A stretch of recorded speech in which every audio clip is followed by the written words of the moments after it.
I don't ever slow up, no I don't take shit. I got no love for the fakeness. If you wanna play tough and wanna hate this, I'll always show up.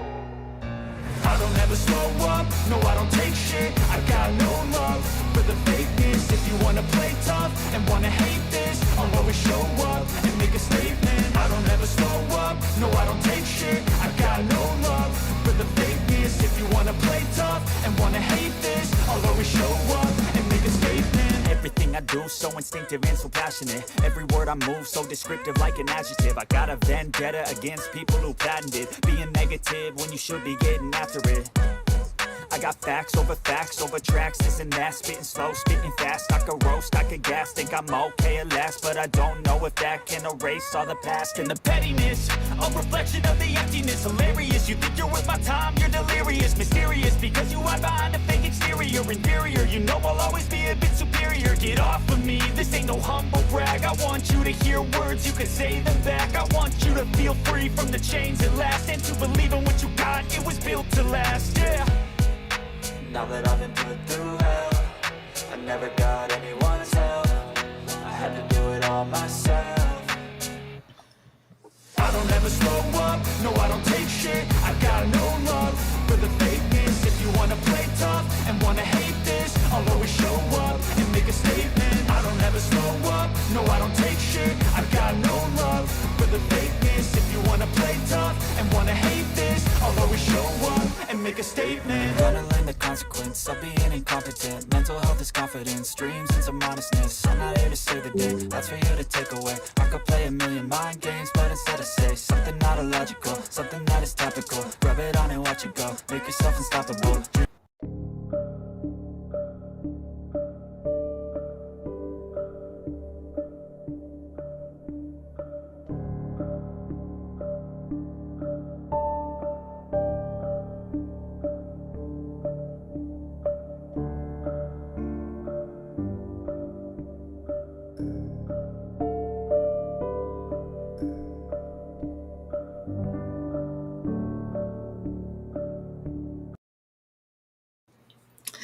Good morning.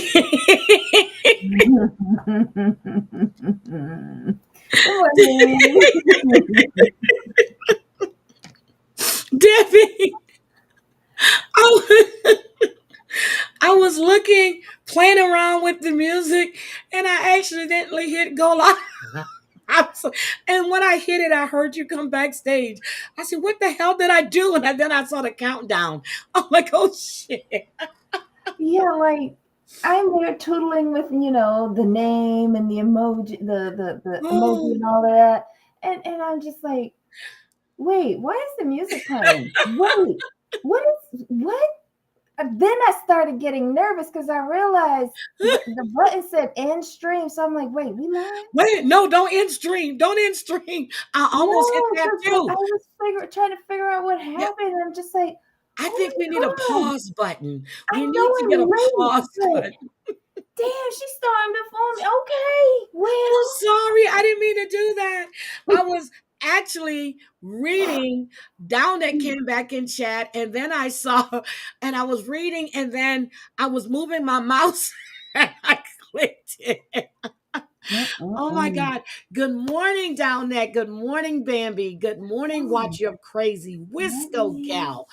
Oh my God. Yeah. Gamecock Jenny. Good morning. Marty. Just Beetle. I missed you. I asked about you yesterday. Daddy's disappointment. I miss you and I love the flowers. Thank you.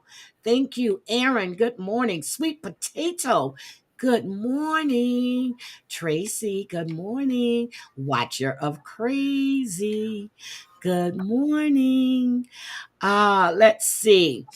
Oh my God. So we have snow. I took a video this morning. Mm. Snowing. Big ass flakes. Oh dear. Hi, Harlow. Good morning. Uh, Debbie, it's March Mm. 15th and it's snowing. Yeah. Don't you live in like the north? Like, doesn't that happen? Yep. But Snuggle Bunny sent me a message yesterday and I saw it this morning and it appears that they were going to be slammed with some bad weather from Mississippi, Tennessee, and Alabama. They were looking at tornadoes, E4s and E5s. I was telling Debbie the other day that we had an Mhm. earthquake here about 3.5 hours away, 4 hours away from me. We had an earthquake in Mm. Washington. And Oh we dear. have snow this morning. So I understand Texas is getting ready to get hit with some bad weather. So can we keep Snuggle Bunny and everybody in our prayers? My God. Yes, Whew. especially since probably there's no FEMA money to help out afterwards. Debbie, did you hear that a judge ruled that Trump had to rehire all the people that he fired? Lord have mercy. And then I'm scrolling to TikTok this morning, right? There was this black lady on in the box with this guy, and I'm going to post it as soon as I finish. She's saying that all white people are prejudiced, is in their DNA. This is a black woman that's saying this. Hello? Wait, all who people, white people, are prejudices All in their white people are DNA? prejudiced is in their DNA. Honestly, I don't believe that. I don't believe that either. I So the guy, think it's taught. yeah. So the guy gave her a scenario. He said, "We have a lot of school shooters that Mhm, goes out and unalive people." He said, "So mhm, why don't their kids grow up or their other mhm. siblings go do the same thing if it's in their DNA?" She couldn't say shit. No, but then how do you explain like when little kids like go to the nursery for the first time and they just all play with each other? They don't single out by color or hair or eye color or anything like that. They just play with each other because they're little kids. Thank You know you. what They I don't mean? know that. Look at all these little kids. Oh, and I want to talk about Armani's mom too before we go too far. But these Money's mom. little kids don't know there's a difference in color. I hate that. And I hate when you're sitting there and you're making a statement that is so fucking wrong. Yeah. Wrong. Now watch your crazy. I lived in Houston. Well, I went to school, graduated in Houston. Then I moved away for 20 something years, and then I went back. And the last 3.5 years, I've been here in Washington State. It's But been 3.5 years. Debbie, I got here in 2021. Damn. It feels like you just moved. I know, 2021. So it's like when I heard her talking, you don't know how bad I wanted to click into that live and say, "Can I get a box?" Because and then she goes, "I'm 32, I'm no baby's mama, and who make black women baby mamas? Black men. No, bitch. Black women make themselves baby mamas, and so does white women, so does Asian women. Stop Yeah. with the bullshit." Yeah, you're look, you can be a child's mother and you can I be a can. baby mama. I think a baby mama is something different than being like a parent or the mother or father of a child. I think baby mama is slightly derogatory.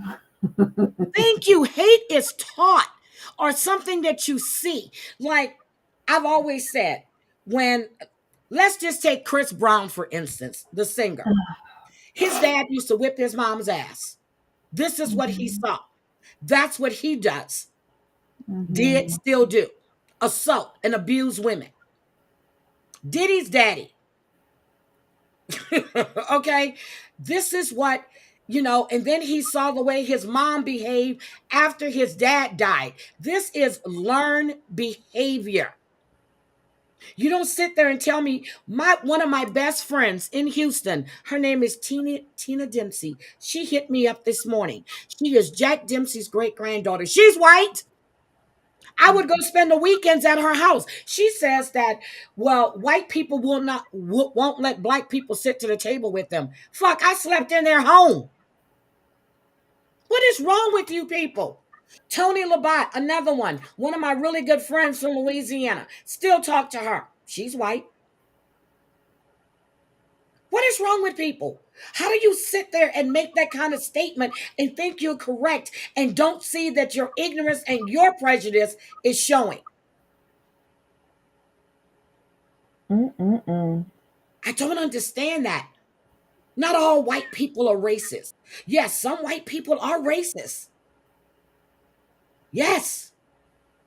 Some black people have a lot of prejudices. Yes. I was called so many names when I was young. I was yellow this, I was this, that, and it was by black people.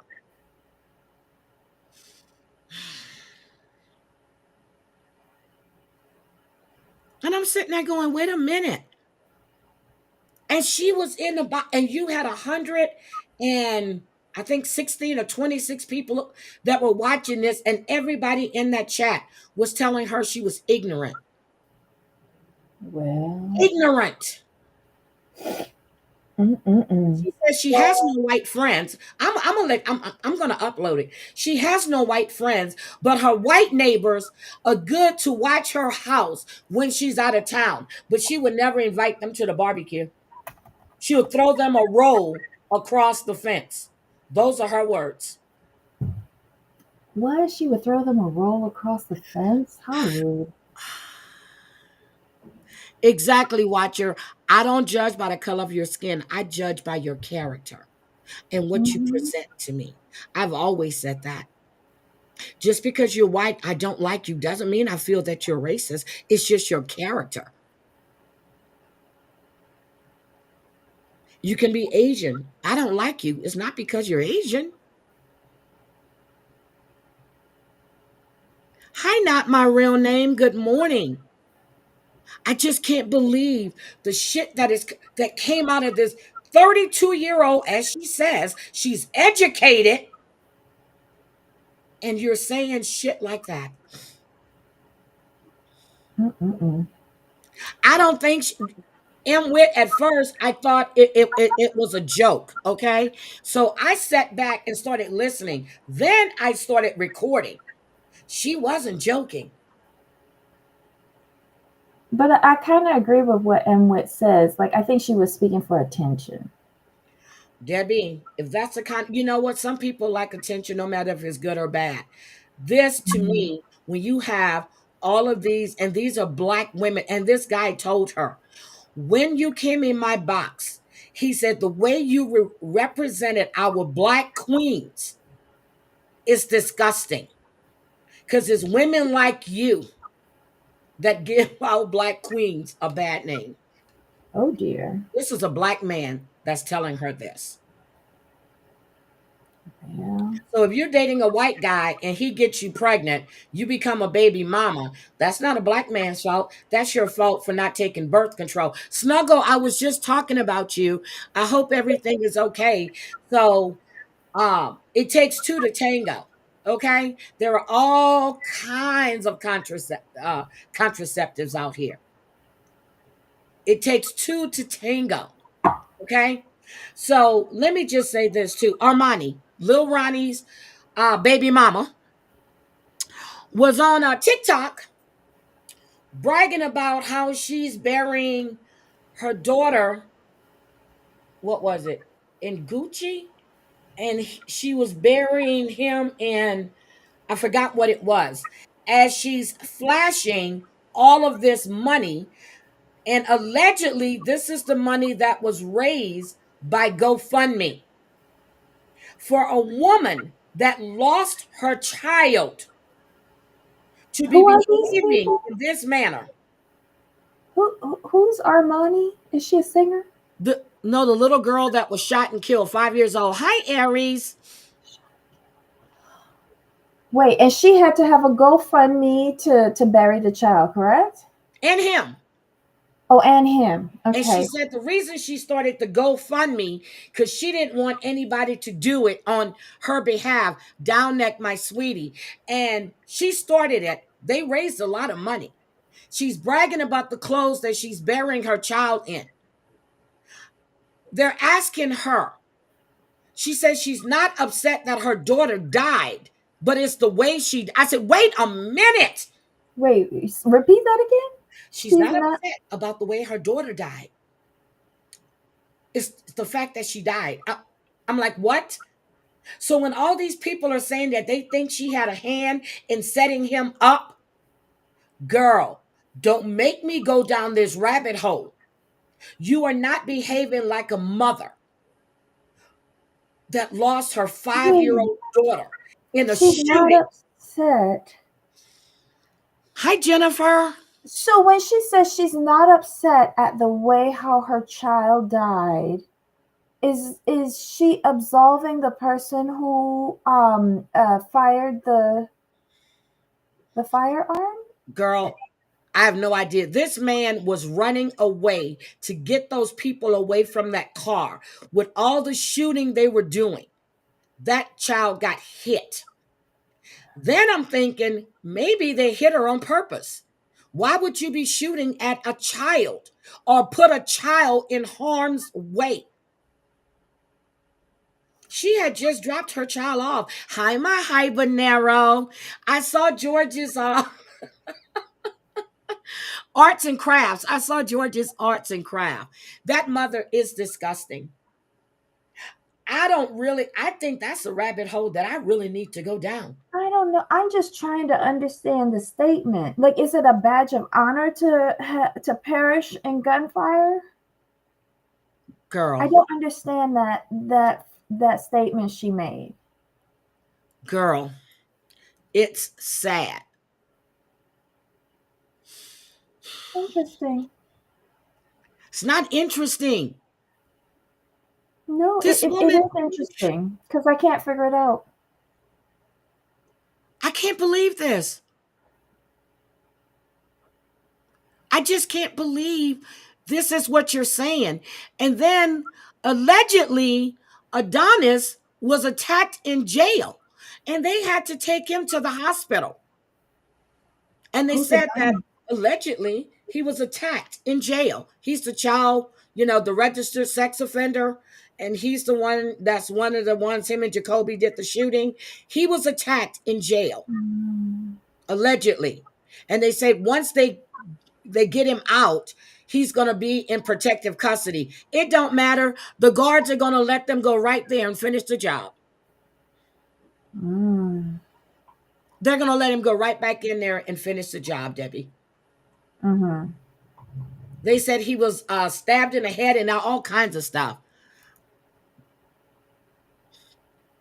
Now, I haven't seen it on the news, but the Mm-hmm. people that are down there in Forest Hill,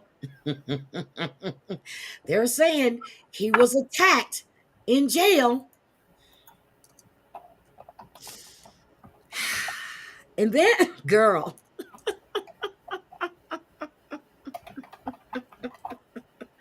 I'm just like, she's not acting like a grieving mother at all. Okay, Debbie, what are you typing? Um, I'm responding to Bambi and a comment that she made. Oh, yep. They said he was attacked. Then, have anybody heard? Did Yolanda Salazar get out? She's supposed to be up for parole this month, and I forgot to check.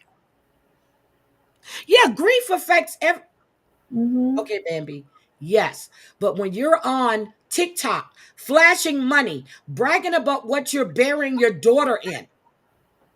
Let's see. The daughter is going to be in Gucci, and he's being buried in some uh custom designer. I forgot. Was it Gucci? Or I was it do Chanel? also blame that on her environment as well because she is placing priority on name brands instead of, or maybe that's how she's handling her grief, focusing on what she can do for her child now that she's no longer here. Yeah, She okay. couldn't give it to her in life, so she's going to give it to her now. Yeah, but that statement Um, she made was fucked up. I don't Yes, the understand woman her. that shot Selena. Hi, Chantel. Yes, the woman that shot Selena. Wait, this is the woman that shot Selena, her baby? No, Yolanda Oh, Salazar, I was asking, did she get out because she's up for oh, parole? sorry, y'all. Y'all know I don't. I don't catch up on these things. Yeah, because I know she was up for parole in March, and I forgot to check on it, but I'll be ready. I'll be ready tomorrow. Mm. Yeah, I understand, but just the way that you're being braggadocious about this, I haven't seen. I saw the grandmother screaming, breaking down the aunts. Uh, uh, Mhm. uh, every I saw her scream one time, and that was, in front of the news cameras. And then her whole attitude has now changed with the GoFundMe and all the money that was raised. That could be generational too. Thank you, Mari Mari. Thank you. And then they have this thing with Gene Hackman. He didn't leave any money to his kids. All the money was left to the now deceased wife, because I guess Mhm. he assumed that he was going to precede her in death. Well, based on their ages, I think that might have been a good bet. Yeah, but she was 63, he's 95, but he left everything to her. Right, but that's what I mean. The Yeah. the gap in their age. That's a Now significant gap. the daughters are, because they had assumed that she would be the one that's doing all the funeral arrangements. And now Hmm. they're saying they have to do it. What a task for you to do services for your father. That's a Um, task. but what about her will? Where's the money going to in the wife's will? They didn't say anything about the wife's will. Didn't say anything about her will. But I'm just like, Mm. are we freaking kidding here? Are we serious? Now, I mean, because they're saying, well, I guess we have to do it now. You hadn't spoken to your father in 3 months. It's been a week and a half since I spoke. Well, it's been a week since I spoke to my mother, and God knows I need to call her today, because if not, I'm going to get a message. Mm. So, and that's the will he signed 20 years ago. Oh, pre-diagnosis. Okay, so he Yep. was in sound. They can't even contest that. So Mm-hmm. they had to have known. And honestly, I think their statement is fair, because he had a spouse. It might not have been their mother, but he had a spouse. So you would assume that a spouse with that much of an age differential would be taking care of the final arrangements. Yep. Exactly. And then the dog, just like I suspected, the dog died of starvation and dehydration. They said they Oh, found no disease in the dog, no trauma or poisoning. poor thing. They said that the dog's stomach was mostly empty, except for small traces of hair and bile. Oh, so he was cleaning himself. Oh, Hmm. and probably ate his own vomit at one point. Oh, poor baby. That Yep. that's so tragic what happened in that house. But again, you know, if you can, just check on your elders. Yep. Just if you can. Yep. And they're saying that she died first. She died on February 11th, and Hmm. he died around the 17th or the 18th. Well, the 17th was the last day that there was any registration, uh Hmm. a- any workings with his pacemaker. Okay, so she's currently in the parole review process. Okay, as of March 15th. Okay, thank you for that. Thank you for that. So I'm just I'm just through. But no, Bambi, they're not saying foul play. But she had Hunter virus, which is something that you get from rodents. So anyway, whew. All right, Debbie. I know you have Mhm. to go. So let's get into your Beverly Hills because you wanted to discuss Beverly Hills. Let's go, girl. Well, just the after show. I thought the Yeah, after yeah. show was pretty good. Um, Boz expanded on her conversation with Kyle regarding, seeing Mo in the pictures. Hmm. She expanded on her feelings and what happened with her and her husband. And I thought it was interesting and very human of her. They were going through a divorce. They were separated, and Hmm. they had both agreed, move on. She was doing her own thing. He was doing his own thing. He got sick, and they were still doing their own things. But then when they found out it was terminal, and then she walked in the hospital and saw his girlfriend tenderly kissing him and playing with his hair, she suddenly said, no, That bitch got to go. that's right. You are still my husband. We have limited time. We have a child together. That's it. And I could understand that. I could understand that. Yep, I understood that as well. Um, I did, but can I make a comment of that Mm. horse shit on Boz's head that's hanging down past the Oh my chair? God. I have pictures. I have pictures. I Show wanted the to talk pictures. about it too. I was like, are we freaking serious here? How Okay. she reminded me of Bridgerton with the queen and all them hair pieces and how heavy that shit was on her head and then how they had to build a cage. And It what wasn't are these really earrings? heavy. What is that shit? They're so very distracting. They But are. And the my baby question hair right here. Girl, but I my brush my question shit in. is the But different textures. yeah, but it goes all the way down damn near to the floor. Yes, Are it's we extra kidding? long, but the makeup is The beautiful. makeup is gorgeous.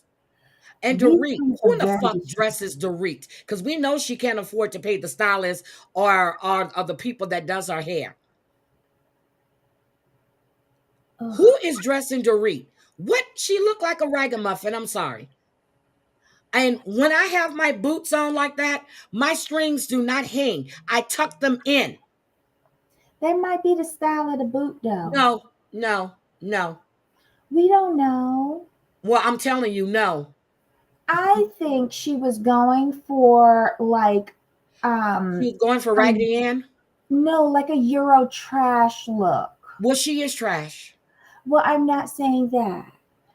Well, I I'm am. just saying that she was looking like, remember when, like, to me it was a combination of heroin chic and like Oh my God, UK Debbie. trash punk metal circa late 70s, How old early is 80s. Dorit? How old is Dorit? How old is Dorit?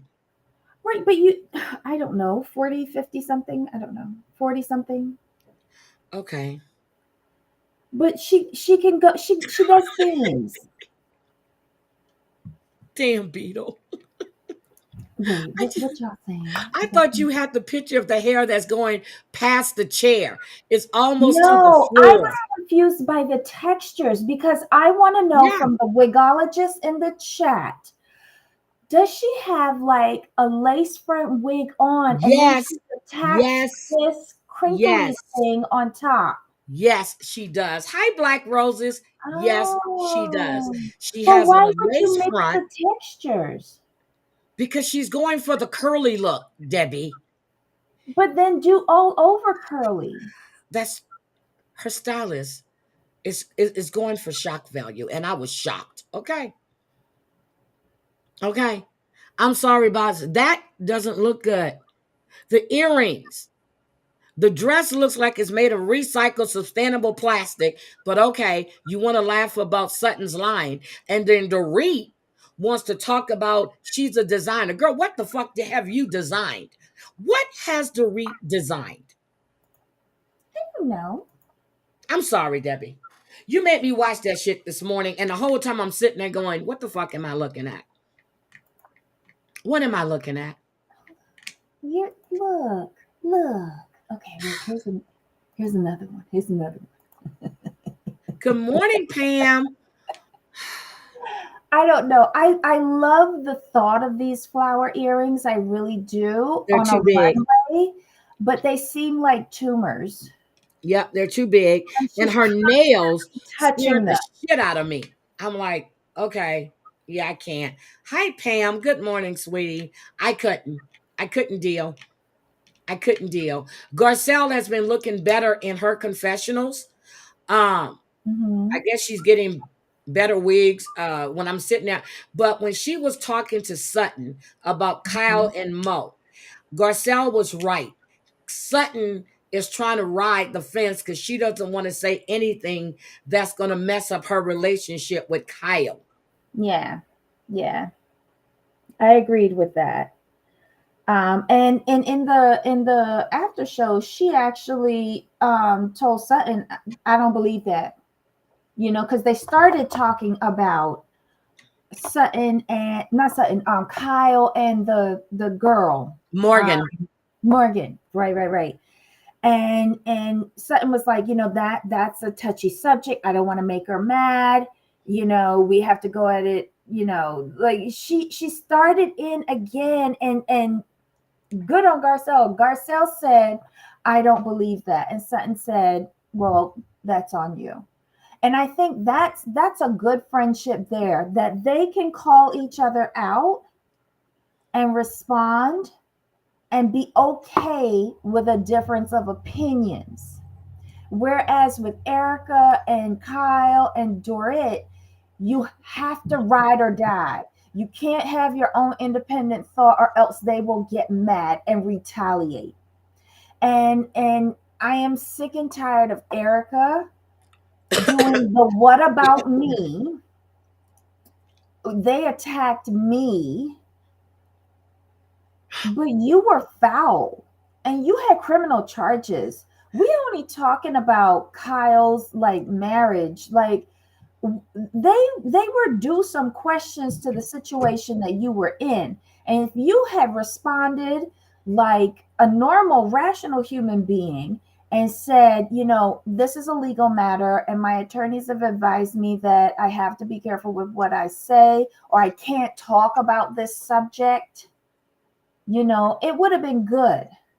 But instead, you responded like a rabid animal, baring your teeth and spittle projecting from your mouth.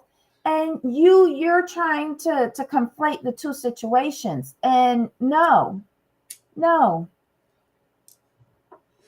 well, What about me? Shut up.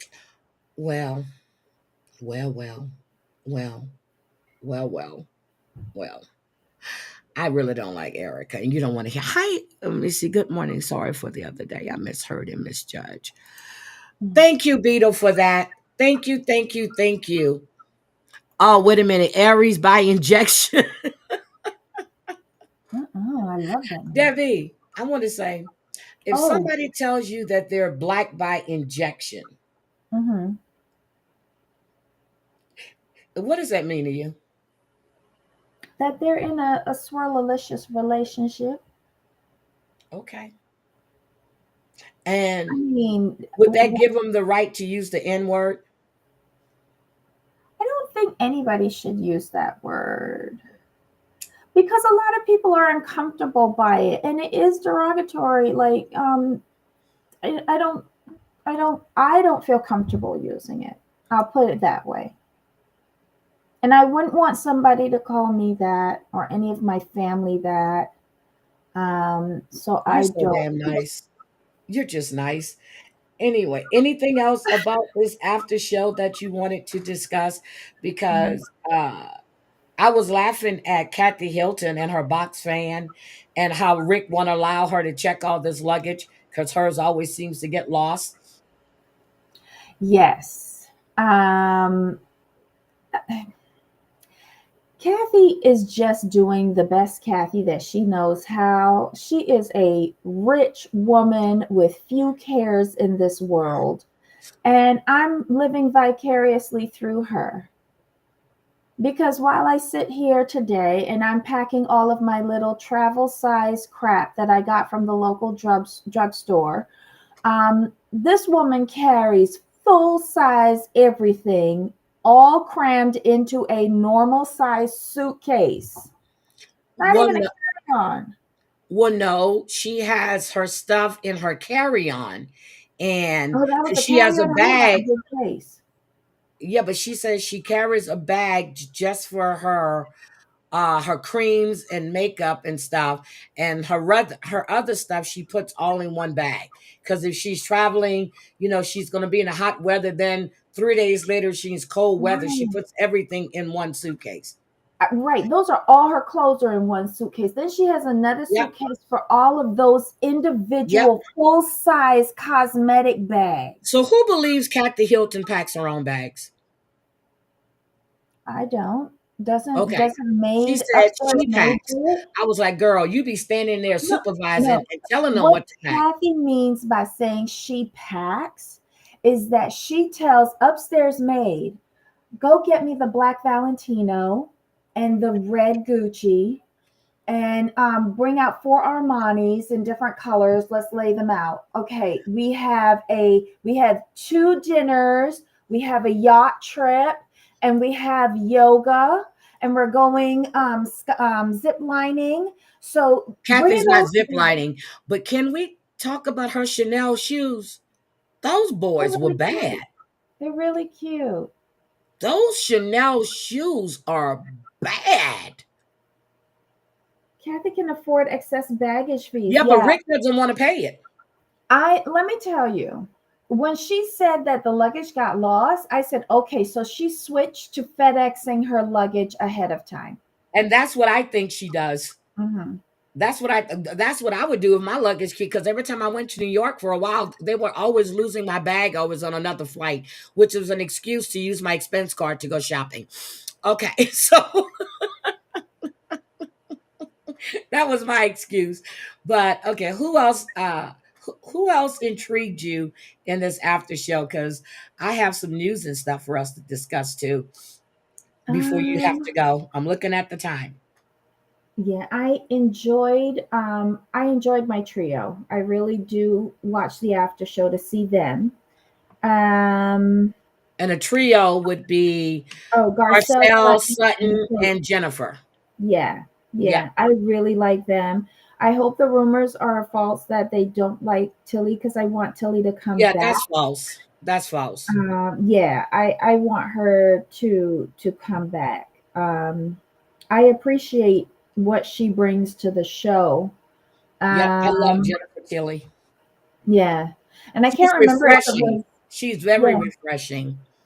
I can't remember if it was the show or the after show, but where she commented on that the group is very cliquey, and she thought that she would come in and just hang out with the girls, but it hasn't been Yep, that way because of the cliquishness, and it's very difficult that to was during the navigate. episode. That was Yeah, on. Yeah, that was the episode. because I did see like up, I saw up to part of Kyle and Boz's conversation at her home, but I did not see any of the St. Lucia part of the episode. So Yeah, I read it this was just them morning, and arriving and just them having their rooms and stuff and unpacking. yeah, But that stuff is going to happen next week. hmm, So yeah. that's going to So happen next week. and there, why do they always plan a boat trip? Nothing good ever happens on a boat trip with this I'm waiting group. for them to throw each other off the boat. Oh my That's God, it. they I can't just want to do see that. somebody get thrown over the dam, just thrown off. Because me, my temperament, you're screaming, I'm going to push you and you're going to go flying right off the side. I don't give They a shit can't about do your that hair, your for makeup, insurance nothing else. purposes. I just don't care. But Yes, I agree with that, Ryan. I agree. She makes it light and she has real money. And that's what it's supposed to be like the show is supposed to be about. It's like all this meanness. Like I think the meanness really came in with Rena. Well, I think Rena brought a lot of the meanness out, but there was always jealousy about Eric. I mean, about Lisa Vanderpump. There was always jealousy there. Um, I don't mind the jealousy, but then when it morphs into the meanness, that's where this show lost its way. yeah, that's what it did. Mhm. And Mia and Ink are back together again, Debbie. I saw something like that on my timeline, Hi, but is that ladies. for real? Yes, yes. Debbie, the Mm. ladies of iTalk is saying hi. Hello, hello. Sorry, I was Hello. taking a sip of tea. Hello. I was But taking a sip yeah, of tea. but Hello, ladies of iTalk. yeah, so it's yeah, they're back together. And the question is if she's going back to Real Housewives of Potomac, but we will see. I haven't watched the Real Housewives of Atlanta yet. That's on my schedule. I have to watch it today. Mhm. Um, but I want to get to this bombshell.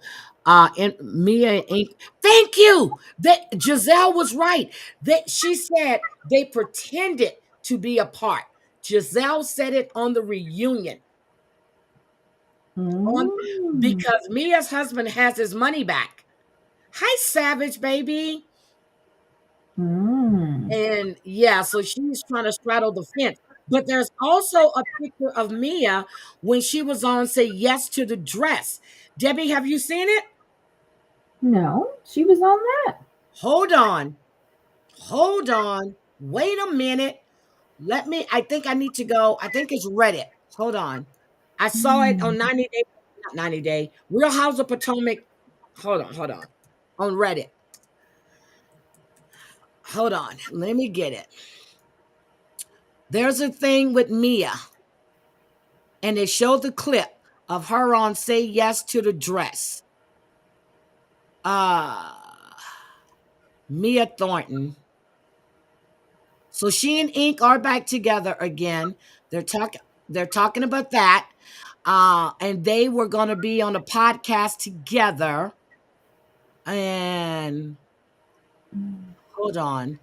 She was on Say Yes to the Dress. Hold on a second. Let me show you this. Mhm. She was on the Reddits. Hold on. Hold on. Why isn't it clicking? Hold on. Share screen.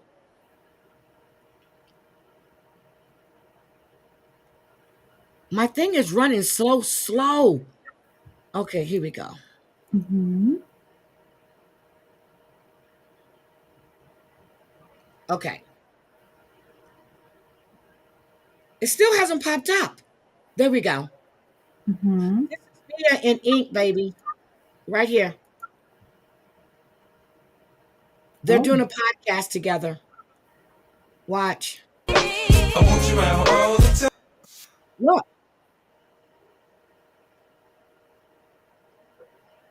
Is I also saw that she was like hinting like she would be a better fit in Atlanta. Nobody wants her in Atlanta. That's her. And then Say Yes to the Dress. Where is she? Oh my God. I think it was last week when it came up. Mhm. She was on Say Yes to the Dress. And she Mhm. looked totally different. There she goes. Here. There she goes. This Oh is my god, Mia. I saw that picture, but I thought it was a different woman next to This is me. Mia. She was Oh on Say Yes to the Dress. There's are her bridesmaids that were getting fitted. That is Mia Thornton. That's her and her husband. That's Mia, wow. baby. Oh, where's That Jackie? that is Mia. I would have never thought that was Mia. That is Mia on Say Yes to the Dress. She looks so much better here. So much better here. I don't know who this is. I have no idea, but that's Mia right there. Her name was Mia Taylor at the time. This is Mia.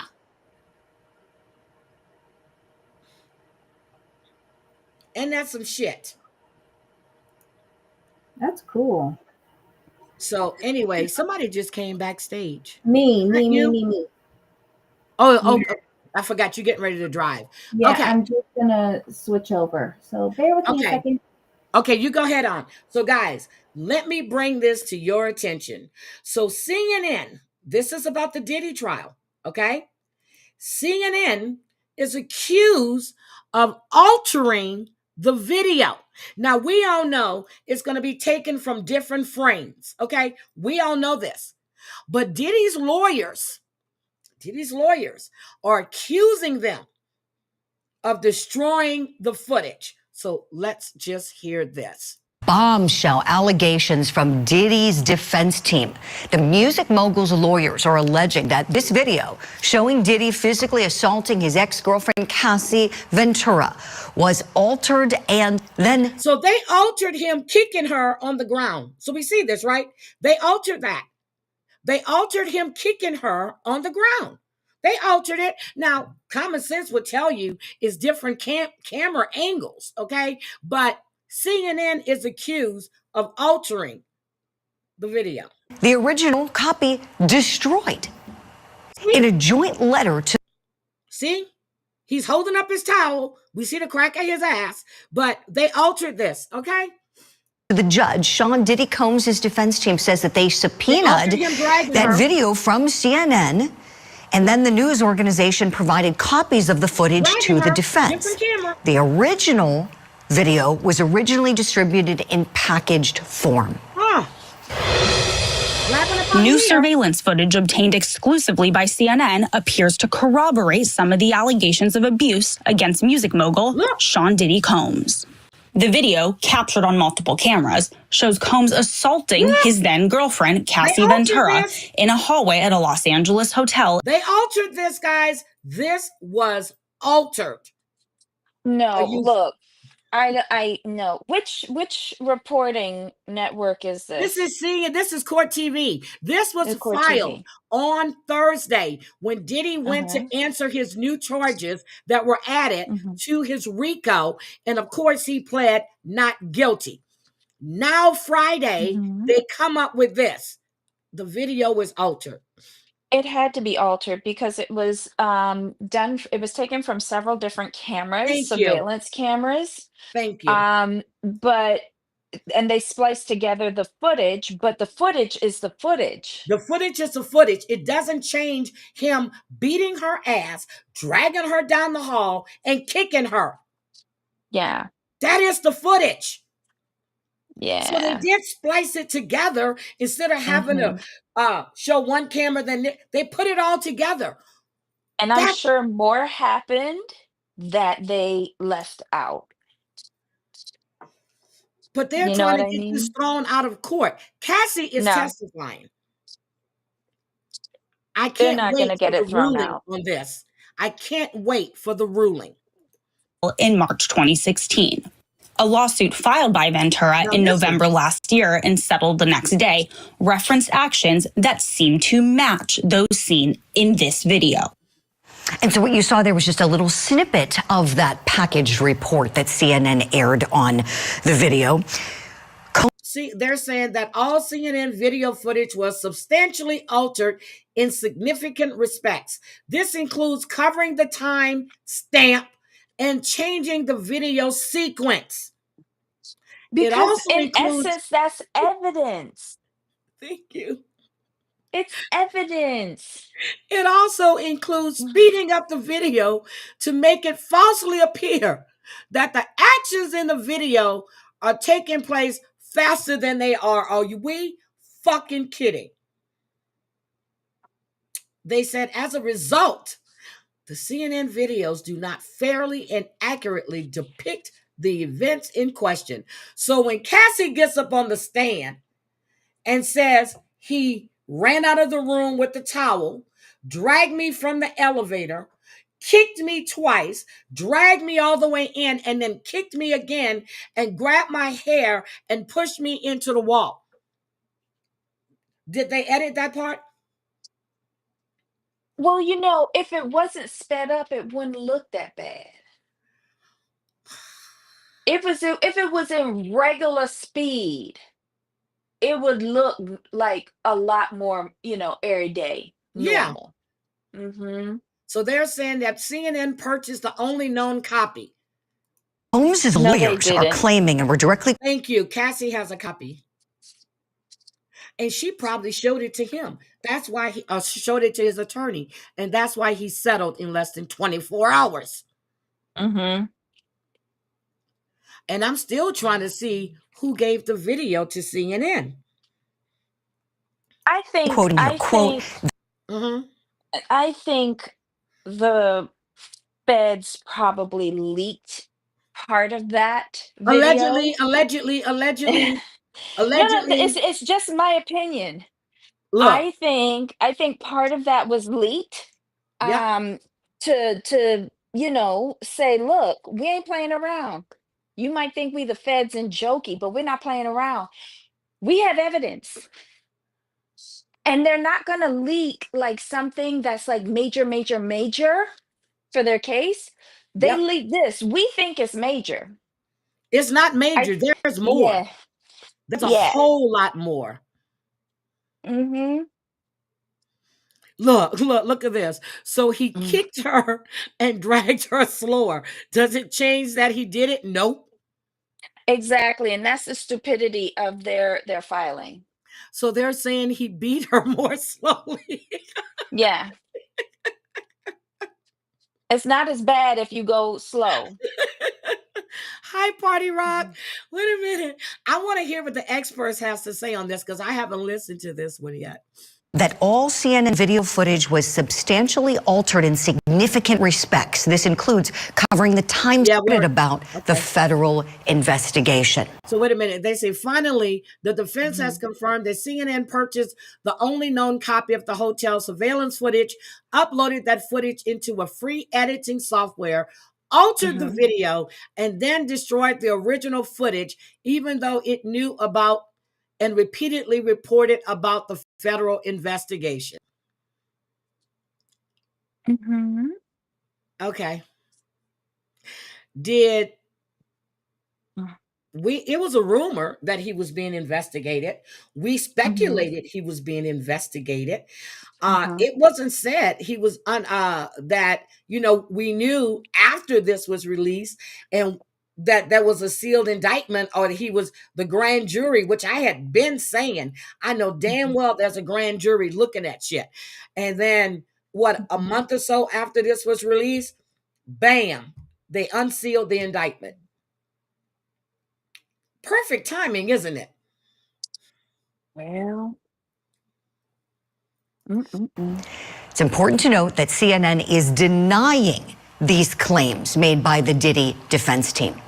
Our team has reached out to CNN, but we have not yet heard back. We'll keep you posted on that. Okay. In the meantime, both sides on the Diddy case are going to be in New York in that federal courtroom today at 2 p.m. Eastern time. Surely this is going to come up. And what does it do for Diddy's case overall? Let's talk about the trial. I want to bring in our legal eagles now with me, Ves Mitev, David Bruno, and Jennifer Brandt. I want to go around the room and ask you all how this is going to affect the prosecution. I want to start with my prosecutor, my former prosecutor, I should say, his defense attorney now, David Bruno. What do you say, please? Yeah, sure. What the defense is trying to do is keep this out of that trial. Thank you. I mean, it is damaging. Obviously, we've all seen the video of the violence, and it really does corroborate a lot of the pressure, force, coercion that's required in the indictment itself.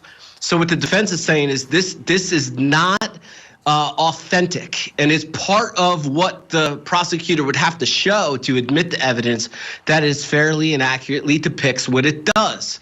And if you attack the authenticity of it, potentially the defense could keep it out. And that's really what they're trying to do. It's interesting to me that this is very specific in a sense that in the joint letter, U.S. attorney and defense, the defense is saying that it was uploaded into a free software. I mean, that's as specific as it comes as to what they did, how they did it, and when they did it. So it will be interesting to see. Just final point, Cassie could still testify about it. Diddy also gave a statement after apologizing about it. So even if the video's out, the prosecutor could still admit it otherwise. Thank you. He admitted to it. That's the problem. And I said, who is advising this idiot? Who's advising him? Who would tell him to go? No. You're trying to say that because, okay, it's like we have CCTV. We go to court and we're showing from this frame and that frame and that frame, and they string it all together. This is what CNN did. So how is that a problem, Debbie? Look, Diddy's oops, sorry, I'm dropping things. Diddy's attorneys are grasping at straws at this point. They're grasping at straws, and they have a client that went rogue, and they're trying to cover up his mistakes. So this is the best that they can do, and it helps them waste time. They're grabbing at straws. So if they think that's the only damaging thing they have, and they're trying to keep it out, it's too late. And remember, he had it on IG, and then it was pulled down. Someone told him to take that shit down. Too bad. It's been recorded. Yes. Well, no. There were no police photos. She took photos of herself.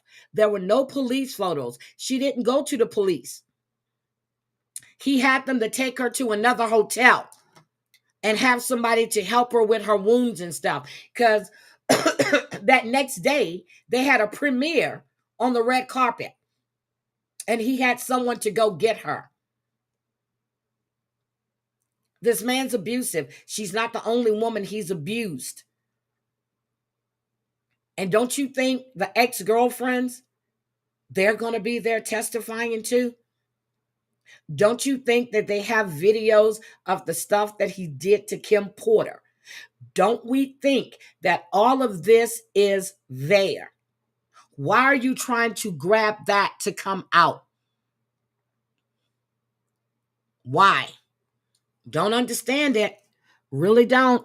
Remember how cocky he was right before? Yes. Going IG. Yep. Calling people's names out. All that stuff. Saying that, but all of a sudden he settled. And yes. And when Cassie testifies, she's pregnant. And she has to face that monster in court. And he's not even a good actor. Come on now. He's not even a good actor. Tupac was a great actor. Shit, Kendrick Lamar in Ghost. I was like, wait a minute, that is Kendrick. He paid her off, is what he did, Beetle. He paid her off. I didn't even realize I got kicked out. Has anybody heard from Aubrey O'Day lately? She's so quiet. She filed a lawsuit. Right, but is she in federal protection? I think she might be testifying. Oh dear. Lil Rod hasn't said a word since he put that lawsuit there. The lawsuit is on hold until after this trial. He's testifying. Well, at least somebody's listening to their attorneys. They're quiet as a mouse. Yeah, he was acting as himself, basically. Yeah, a piece of shit. Yeah. But Wesley Snipes is the same way. He's abusive. He used to beat the shit out of Halle Berry. Every man that Halle has ever been with has put hands on her. Well, not this last one, right? No, not the one she's with now. I said ever been with, well, except for the one she's with now. Yeah. Abusive. Doris Day's husband used to beat the shit out of her. Melba Moore's husband used to beat the shit out of her. Gregory Abbott used to beat the shit out of Frida Payne. You know, the one that sings Bring the Boys Home. She was married to Gregory Abbott. He used to beat the shit out of her. Hi, Drea. Lil Rod did an interview with Tisa. Really? I'm going to have to go check that out. This is nothing new. This is nothing new. Oh, Kendra said I can relate to that. So Kendra, I've heard the chatter that you've been in abusive relationships. And I'm sorry to hear that. I really, really am. I really am. But it's just sad that all of this stuff has taken place, and now you're coming. Yes, Green Eyes Gregory. Yes. When I found that out, I was so mad. I stopped listening to him. The light-skinned brother, the pretty guy. He's from the Caribbean. No, he's not from the Caribbean. Hold on. Mm-hmm. Hold on. Let me tell you. Frida Payne's ex-husband, Gregory Abbott. That's him.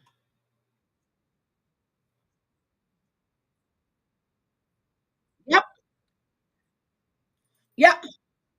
3 years. They got married in the Caribbean. 3 years.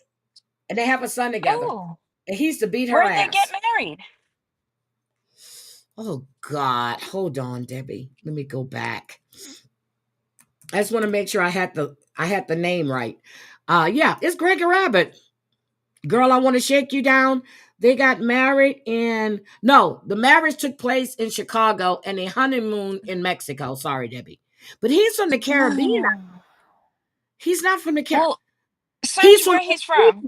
He is from Antigua. Okay, good. He's from Antigua. He used to beat the shit out of her. Gladys Knight's first husband? Was it her husband? I know Melba Moore's husband used to beat the shit out of her. The guy Stephanie Mills was with used to beat the shit out of her. Aretha Franklin hi, Muggsy, used to get her ass beat. I guess it was a thing back in the day. I don't know.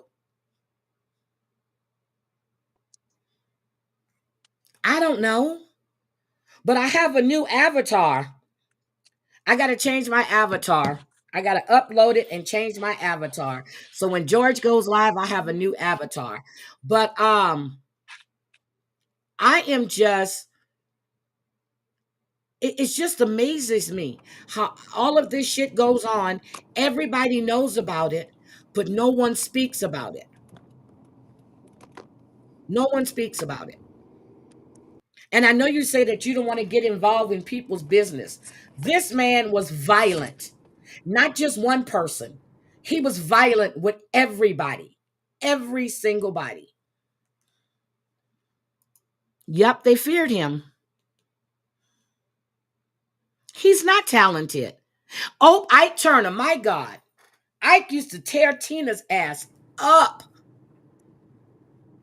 Ike used to tear Tina's ass up. And I'm telling you, when Tina Turner came to Houston that year, matter of fact, maybe 3 weeks later, we had Hurricane Ike, and it was a running joke.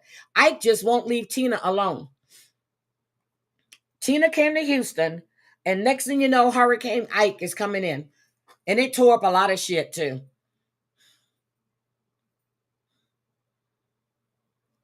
It's generational. I can't say that my grandfather, I've never even heard my grandfather and my grandmother argue. And I was over there all the time. I know when he used to get mad about stuff, he would say, Jenny. That was it. That was it. And then when my grandmother got pissed and she would go off on him and he would open his mouth. He never liked to argue. Never liked to argue. Never. It's just, I don't know. I don't know, guys. I would be shocked if I hear that Obama was beating on Michelle. I wouldn't be shocked if Michelle was beating on Obama, though. Yep, exactly. Because she left him a couple of times, and they would always encourage her to go back to him. I'm talking about Tina Turner. She left him a couple of times. You know, like that whole thing that they're talking about Bobby and Whitney. Bobby never got her hooked on those drugs. She was already into those drugs. Only thing Bobby ever did was smoke. Whitney was already doing those hard drugs. Clive Davis cleaned her up. Her girlfriend, Robin, can tell you she fired her father and her brother because they wouldn't give her the drugs anymore. That's why she fired them. What love's got? Yep. What love got to do with it? Yes. When Mary J. Blige was in that relationship with Andre 3000. Well, he and Erica Badu used to fight all the time too. But when Mary J. was in that relationship, no, with KC from KC, and she did that album, No More Drama. That was all about what she endured with him. He was drugging her up, everything. They had a tumultuous relationship.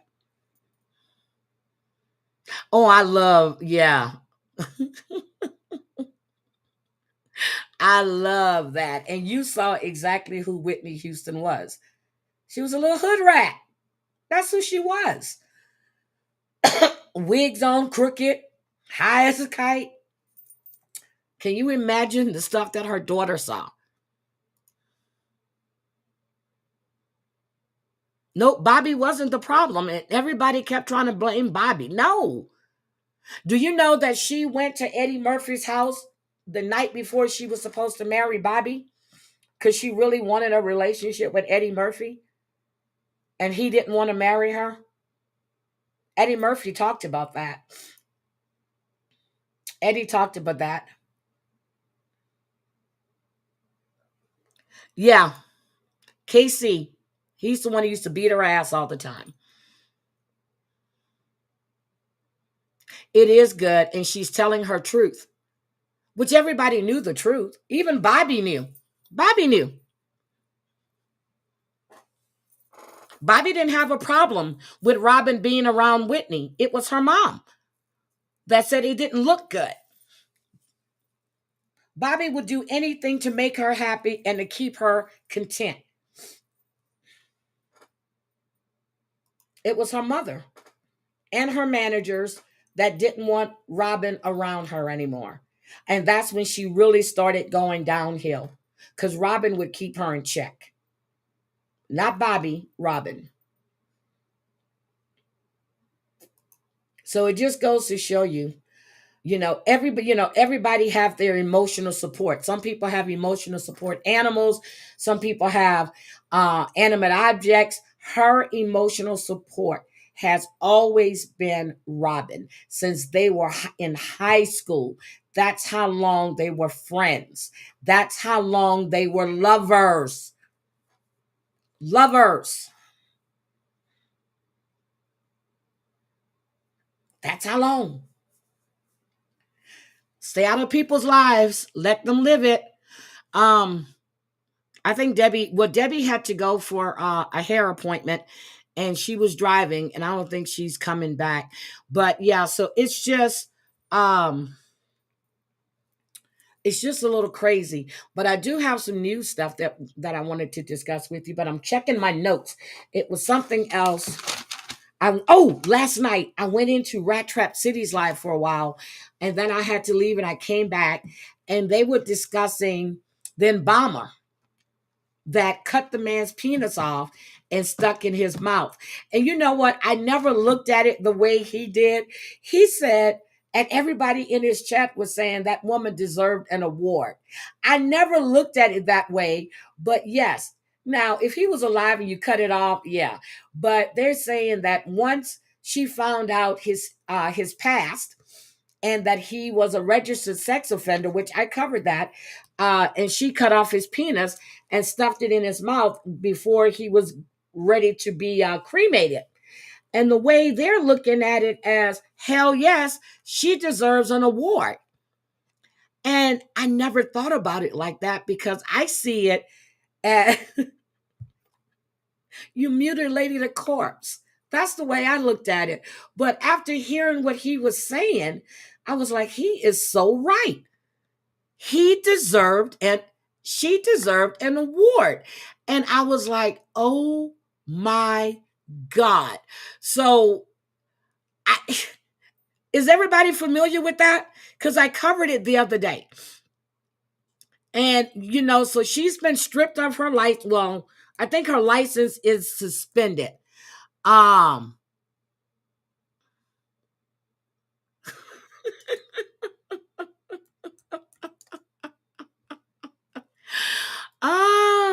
So I was listening to him and I was like, oh my God, they're right. She Then they started talking about Lorena Bobbitt. And I was like, yep, she did cut off his. They found it. And but so hold on. Let me just, for those that don't know, this isn't funny, but after I heard him talk about it, I had to laugh because, yeah, I guess she did a service, but he's deceased. What was the purpose? I couldn't understand it. So here's the story. Facing charges tonight, accused of brutally mutilating a Wait a minute. corpse. Fox 26. You couldn't say the word mutilated? You couldn't say that word? Let me turn off the CCTV. I mean, the closed caption. You couldn't say that word? Hold on, let me go back and listen to this again. Mutilating a corpse. Fox 26 was the only station in the courtroom after she surrendered to investigators. And let me warn you, the details of this we were talking about in the newsroom here, they are quite disturbing. Fox 26's Jonathan Mejia is live for us in Bel Air with the details. Jonathan. Bel Air. Very disturbing. In fact, law enforcement says this is a bizarre case. Now, this woman, she was working as an embalmer at this mortuary service right behind me. That's when investigators say she cut off the genitals of a deceased man, then placed it in his mouth. And everybody deserves to go. The way he said that. Hold on. Hold on. Wait a minute. What? I'm laughing out. Watch how he says this. And everybody deserves to go out of this world. Genitals of a deceased man, then placed it in his mouth.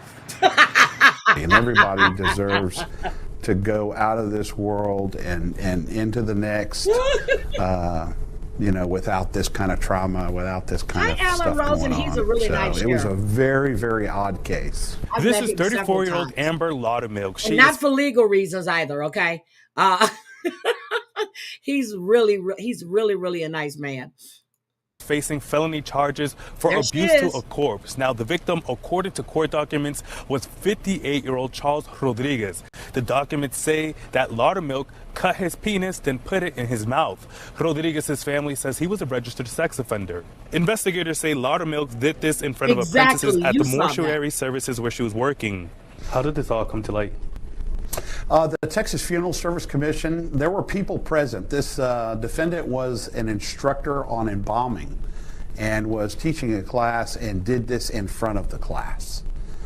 She threatened them not to obviously say anything, but that's what makes it more bizarre. She didn't do it in private. Nope. She did it in front of other people. Do we know if she has done this before? Not that we're aware of that she's done this before, and I really don't know a whole lot about her past. There may be something there. But the way he said it, look at the look on her face, like, I give no fucks. I will do it again. My question is, Why would you even go look it up? That is not on his death certificate saying that he was a registered sex offender.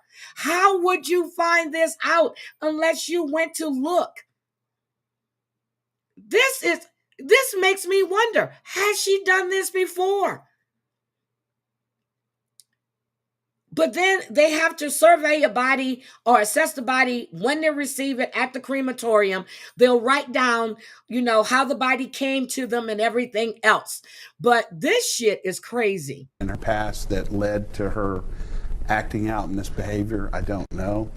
But it's a very bizarre case. Any indication what her motives were? Maybe she was abused. Did she know this deceased person? She did not know this decedent. See? I'm not 100% sure. She may have had some kind of issue in her past. That's what I just said. I have never watched this.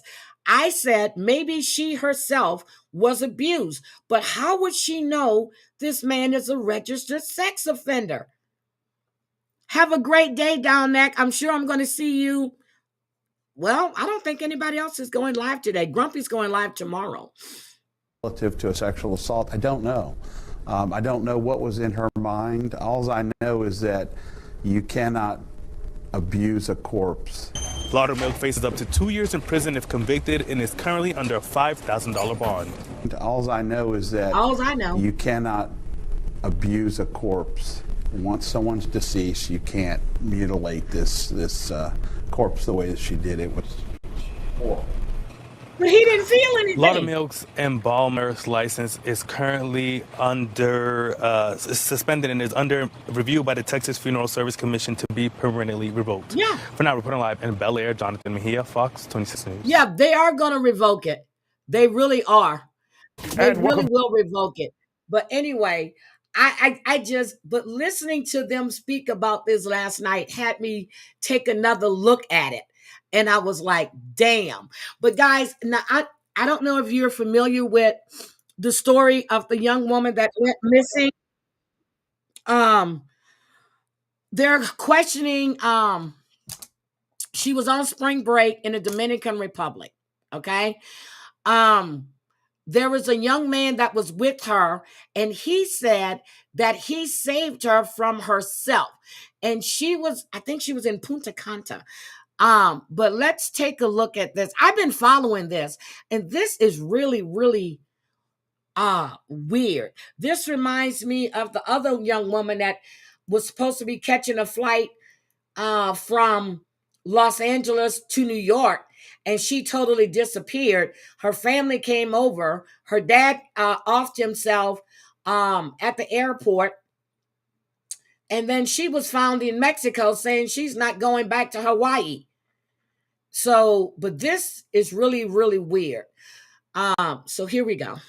Of the search for Sudicha Kunanki, defended by Sudicha, I can never say Sudicha, Sudijara, Sudicha. Okay, got it. Here we go.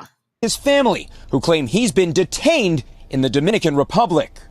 Joshua Reeby's parents, through their attorneys, allege he has been detained under irregular conditions and subjected to extensive questioning without the presence of official translators or legal counsel until Wednesday. The 22-year-old... Does this remind us of the Natalie Holloway story? Does that remind us, didn't she send him Venmo payments?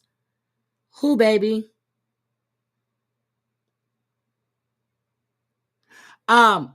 This reminds me of when Natalie Holloway disappeared. That's what this is reminding me of. That case. That young man reminds me of Vandensloo. He really does. College senior has allegedly remained in his hotel room under police surveillance. For days, Kunanki's hometown sheriff in Virginia has called Reeby a person of interest. The Dominican Republic's national police say they don't use that term, adding no one is considered a suspect. His family says he has been repeatedly taken to the police station and interrogated for long hours. NBC News exclusively obtaining this photo from an interview Reeby gave Dominican investigators on Wednesday. NBC has Doesn't he look like Vandersloot except for he had black hair? He reminds me of Vanders. I don't know why. Obtained an interview transcript which we translated from Spanish. As she walked in the water, I never saw her again. Reby recalling he met Kunanki just before she vanished from this Punta Cana beach on March 6th. The two part of a group taking shots of pink tequila. Then they went to the beach, winding up in waist-deep water, talking and kissing a little before a big wave crashed, sweeping them out to sea. I tried to make sure she could breathe every moment, but that didn't allow me to breathe all the time, and I swallowed a lot of water, he recalled. Reby says he eventually got Kunanki to shore, but they were still in knee-deep water. I asked if she was okay. I didn't hear her answer because I started vomiting all the seawater I'd swallowed. After vomiting, I looked around and didn't see anyone. I thought she had grabbed her things and left. I felt really bad and tired. Here's where I have a problem at, okay? He said they were still in knee-deep water. He said that he couldn't hear her answer because he started vomiting. All of a sudden, you look up and she's gone, and you think she grabbed her chair. What? And she left after she almost drowned? Does that sound right to you people? I lay down on a beach chair and fell asleep, Reby telling investigators he was surprised to learn Kunanki never returned to her room. But when asked if he went to authorities or the hotel, he responded, "My lawyers advised me not to answer that question, and I agree with them." Reby's parents also say he is dismayed by the disappearance, adding they express solidarity with Kunanki's family. Meanwhile, Dominican authorities have not responded to our requests for comment. Lester?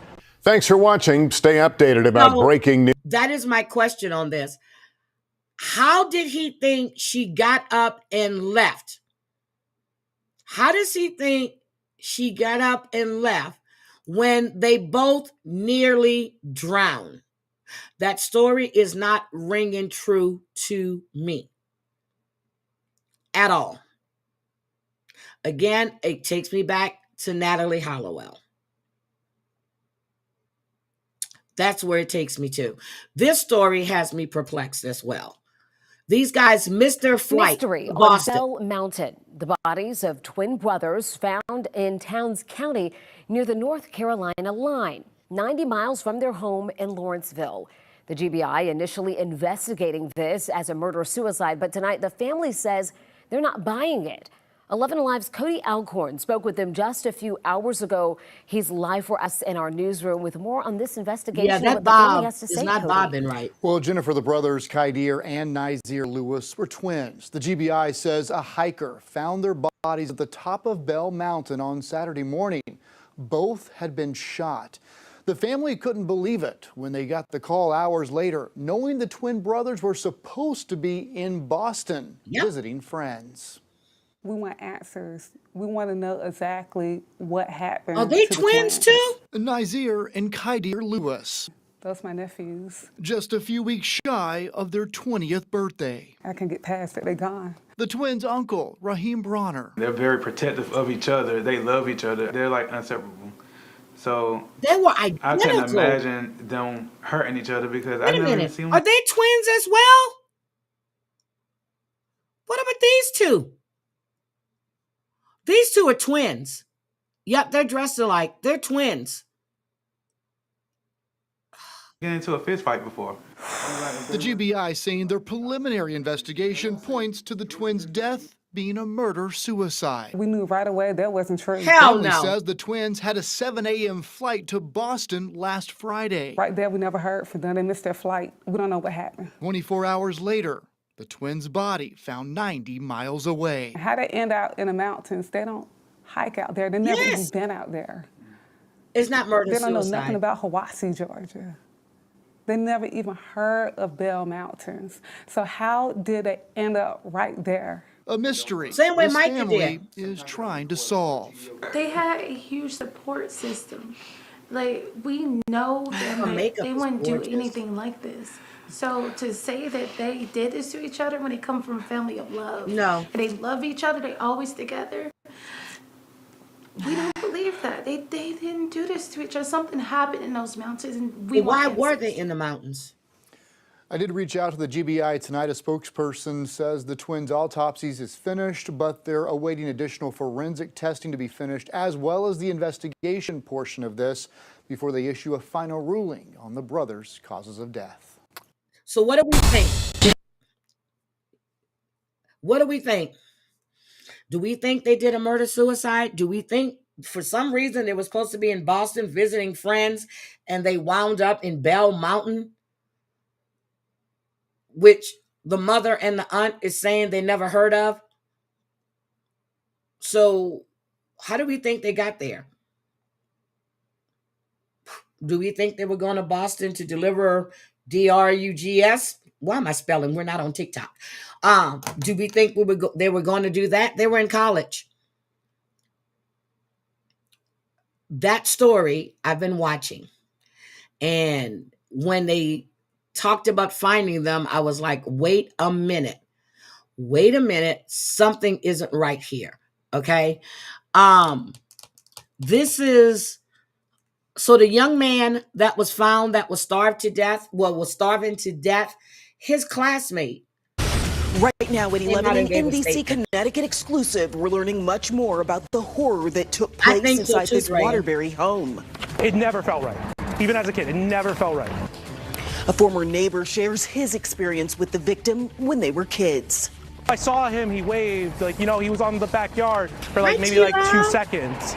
And the justice he hopes will now come decades later. When you live so close to someone, you don't know what's happening behind doors. That neighbor not only lived next door to that victim 20 years ago, they went to the same school at the same time. Thanks for joining us for the news at 11.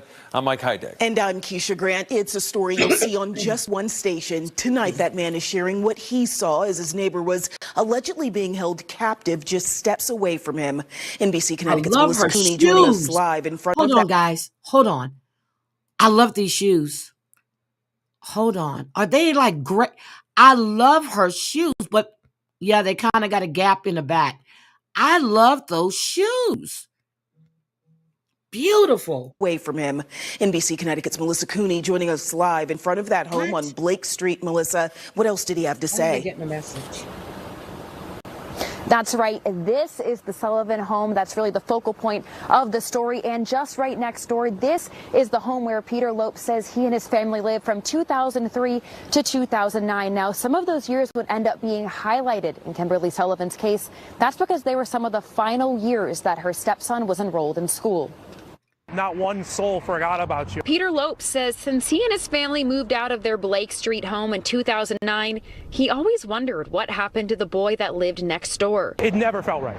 Even as a kid, it never felt right. Police charged Kimberly Sullivan with kidnapping, assaulting, and for allegedly restraining her stepson for decades until now, at age 32. The teachers and the principal at the time, the principal that was at his school, he gave an interview yesterday, and you can find it. I played it. It's like 19 minutes long. He said that he had called CPS and the cops several times. He had gone by the house several times. She didn't put him in another school, and come to find out that in Connecticut, come to find out in this state, CPS records are destroyed after 5 years. So he did everything possible. He would talk to the mother, everything. The teachers were making calls, and this child fell through the crack. But Drea, we found out that he has twin sisters. Twin sisters. The father is deceased. No mention of the mother. Twin sisters. Why didn't you try to help your brother? What did you think was going on? They're adults now. Why didn't you help your brother? This man was 5'9", is 5'9", 68 pounds, and he's 31, almost 32 years old. They dropped the ball. But now they're looking at charges for the mother whose 2 kids died of carbon monoxide in the parking garage in Detroit. Lopes and his family lived next door in the early 2000s. He says the stepson was never outside and never around other people. He says he would often see him peer through a window. In hindsight, when I was 9, these are little things that you're noticing, but as, a 30-year-old now, I'm looking at it and it's just, There were so many signs. Lopes and his siblings attended the Barnard School at the same time as the boy. He says he remembers teachers and Principal Tom Pannone asking about the boy and calling home to see if they had seen him, especially when he never showed up to 5th grade. The arrest warrant alleges the Department of Children and Families visited the home twice in 2004 and 2005 due to school complaints. And Principal Pannone told us the school reached out to multiple parties for multiple years out of concern. All the support that he was getting, it was just getting nowhere because someone was just playing a much better game. The victim's stepmother posted bond and is out under intense supervision, but she can essentially roam free. Now she is back in court on March 26th. We're live in Waterbury. Melissa Cooney, NBC Connecticut News. Keisha. So this is the story of the young man that set fire to his room using hand sanitizer and toilet paper. The reason he was found is because the fire department came. She was giving him 2 cups of water a day, but her attorney says that she was providing him food. If you're providing this young man food, how is he 68 pounds at 5'9"? How is that possible? Can someone explain that to me? I just don't get it. And Debbie and I were talking about this. And can you imagine if he didn't do that? He probably would have died. He would have died in that room.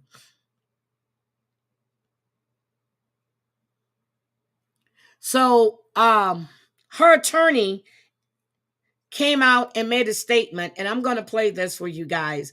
And I want you to listen to what this man has to say. And he made a statement in his office. Here we go. If he would have died, it'll be a whole different story right about now. She wouldn't be out on bail. Hopefully not. But the woman who left her kids in that house in filth, she's sitting in jail in Detroit. $250 million bond. This woman got out on a $5,000 bond. Are we kidding? Really? Those kids, they didn't say those kids were malnourished. They said they were living in squalor.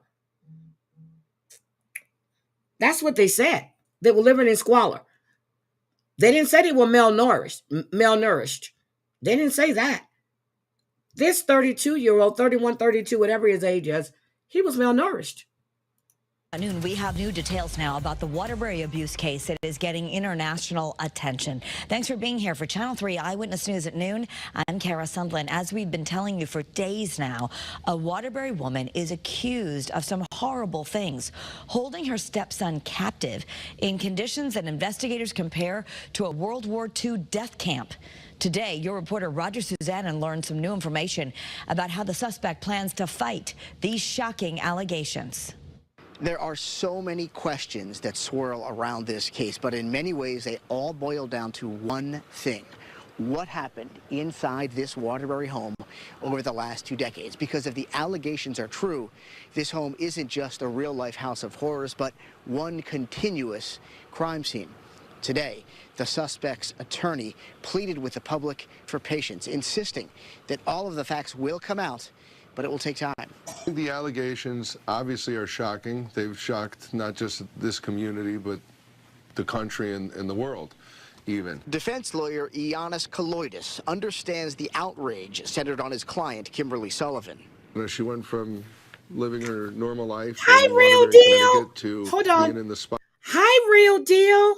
Good morning. Welcome. Hi, Marcia. I'm sorry. I wasn't ignoring anybody. I stepped away from my computer and to refill my coffee. But hold on a second. I just need to go back. I want to hear this again. They are shocking. They've shocked not just this community, but the country and the world, even. Defense lawyer Ioannis Kaloidis understands the outrage centered on his client, Kimberly Sullivan. She went from living her normal life in Waterbury, Connecticut, to being in the spotlight across the country and the world, with a lot of anger directed towards her. And if the allegations Now, wait a are minute. true, Hold that on. anger is justified. Hold on. Police Her say normal Sullivan life. imprisoned Hold her on. stepson in an 8-foot by 9-foot room Stop, on the damn it. reservation for more than 20. I want to see something right here. Out of anger. She looks like Dorit. I mean, she looks like Sutton. Take a quick look at her. She looks like Sutton on the Real Housewives of Beverly Hills. When I just looked at her for a second, I saw Sutton Strike from the Real Housewives of Beverly Hills. That's what she looked like right there. Towards her. And if the allegations are true, that anger is justified. It is justified. Police say Sullivan imprisoned her stepson in an 8-foot by 9-foot room on the brink of starvation for more than 20 years, and that he only escaped after setting a fire. But Sullivan insists those crimes never happened. She was surprised to hear the claims that have been made against her. But police say Sullivan's claims are bogus. They argue if she's really A innocent, messed up why were there exterior locks on the victim's door? A fact Colloidus says proves nothing. The existence of a latch on a door. Wait a minute. Does Wait not a minute. mean- Hold on a second. The latch on the outside of the door proves nothing. Yeah, she's the wish version. Why were there exterior locks on the victim's door? A fact Colloidus says proves nothing. The existence of a latch on a door does you not serious? mean that someone was locked in a room for 2 decades. Are you But serious? investigators also point to the fact that the victim, who is 5'9", was only 68 pounds when he escaped. Colloidus, though, insists Sullivan does not need to explain everything. Prosecutors have to convince a jury that a crime was actually committed here. Okay. We're the jury. How many of us believe a crime was committed? Because if I'm going to have a lock on the exterior of the door, okay, that means that I'm locking you in the door. Just like those young men at the Wrightsville school had a padlock on the outside and 21 of them burned to death. So why would you lock a man in his room with a lock on the outside of the door? What purpose does that serve if you are not holding him hostage? Yes, Marty, 68 pounds. He didn't go back to school. He didn't go back to school. In order for him to escape, he set fire to his room. That's how he got out of there. He could have died in that fire. He didn't care. He wanted out. Several crimes, real deal. Several crimes. And it's just crazy to think that this woman is standing on the fact that she's saying no crime was committed. Are you freaking kidding? And her lawyer, I know he has to defend her, but my God, you sound stupid. You sound stupid. She committed crimes, kidnapping. He never finished school. All the neighbors that were going, not the neighbors, the principal, the teachers, all the calls. This child was drinking out of the toilets in school, eating all of the other kids' lunch. He would call the mother. Then he would stop, probably beat him to death. Well, she probably would have. Why didn't you remove this child from her custody? What? Because she's got twin daughters that were treated differently? Now, she's the stepmother to him. That tells me maybe the daughters are hers and they were treated well. She didn't treat her stepson well at all. Maybe it's a Cinderella story. You know how Cinderella was always cleaning up and the other two ugly sisters were always getting all kind of accolades. I'm thinking the daughters are hers and the dad's. And he is the stepson. So maybe his mother is deceased, because I know his father is deceased now. He was last seen when he was in 4th grade, when she pulled him out of school. He was in 4th grade. He never went to 5th grade. She pulled him out of school. The school reported several times Mari. The cops would go by the house, and I'm like, how did you go by the house and look at this kid and say nothing is wrong? But she was saying she was homeschooling him. And at the time, he said that they didn't have to turn in any kind of paperwork.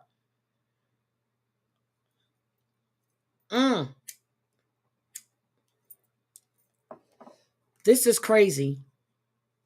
But this is what the attorney is saying. Allegations and provable facts at trial are two different things.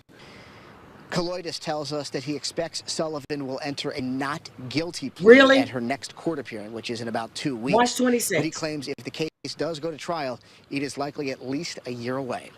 Reporting in Waterbury, I'm your reporter, Roger Suzanin, Channel 3 Eyewitness News. Just an incredible story, Roger. Thank you so much. And a GoFundMe page. So this is his GoFundMe. They're raising money to help him with clothes and everything else and to help him to start again. But then again, you got to remember, this young man never finished school. He stopped school in the 4th grade. She wasn't teaching him anything. She didn't teach him anything. He has no life skills. She was giving him 2 cups of water a day. 2 cups of water a day. Get out of here. Is now the next step for the man who was held captive, according to his testimony. The fund is being organized by Safe Haven of Greater Hartford. Right now, more than $23,000 of a $40,000 goal has already been raised. Organizers say all the funds will go directly to the victim. No real deal. She's his stepmother. That's her husband's son. The husband is now deceased. That's her stepson. They never said she had stepdaughters. The girls, they always considered them twins, which tells me that those are her kids that she had with the father, or maybe she had them when they got together. Not sure what the age difference is. But the girls went to a private all-girls school. So that tells me those are her girls. He is the stepson, the man she was married to's child. For medical and dental care and to help with his physical and emotional recovery. We have a link to this GoFundMe page if you head right to our WFSB app or WFSB.com. And breaking news. So, Good evening. Thanks so much for joining us here for the News at 5. I'm Keisha Grant. And I'm Mike Heidi. The big story continues. You heard it right. Kimberly Sullivan is out on bond tonight, walking free after her hearing earlier today. Yeah. So we looked at that yesterday. But the principal's interview, I'll drop in the chat so you guys can get it. I can't find it. I put it in the chat. Oh, here it is. Here's the principal. Let me drop it. I'm not going to play it because I played it yesterday. But this is the principal's interview, the former principal of the school. And he tells how he went and called and went by the home, everything. So that's the interview that the principal did. And it's just sad to me. Good evening. Thanks so much for joining us here. People tried to help. And CPS still did nothing. Nothing. Now, tomorrow, oh, wait a minute. I did find one that I wanted to share with you guys. Hold on. I did find one and I flagged it yesterday. I flagged it. I got it after I got offline. And I flagged it. Hold on a second. 31. Yep, he's not a child anymore. So this is the one that popped up yesterday. 30 wherever you stream NBC Connecticut. I'm Mike Heidi. Some disturbing new details in the case of that man who says he was held captive in a Waterbury home for more than 2 decades. As the Department of Children and Families insists, they have no records connected to this case. We're hearing from a family member in Florida who says their concerns were raised years ago on this. NBC Connecticut's Amanda Pitts with the latest. I hadn't heard anything about the boy since my wife and sister-in-law were up there. Speaking to us by phone from his Florida home, William Flanagan said he learned of the allegations made by his great-nephew on the news. It's so devastating the way he's been treated. The now 32-year-old said he was held captive by his stepmom, Kimberly Sullivan, for 20 years, setting a fire last month to escape the home on Blake Street in Waterbury, just 68 pounds when he was rescued, according to police. Flanagan said his late wife Arlene and her sister were shocked at what they saw when visiting the Sullivans in 2005. My sister-in-law and my wife went up there, and they found out that the boy being locked in a closet. Whoop! He said the lawyer said that doesn't mean anything. You hear here the great uncle is saying he was locked in a closet. He said the women, great aunts to the victim, reported it to Connecticut's Department of Children and Families, but nothing came of it. They called her back and told her, they knocked on the door.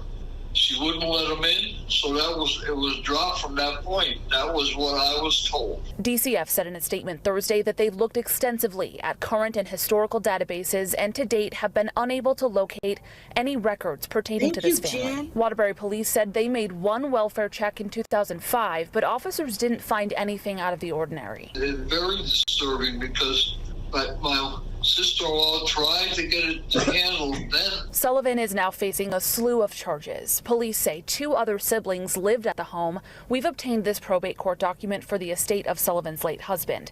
It shows Sullivan signing off as him having only 2 heirs, not mentioning her stepson. Her attorney. Oh, did you see that? Hi, my who's that girl? Hi, my baby. Hold on, let's look at this. He's only saying he had 2 heirs.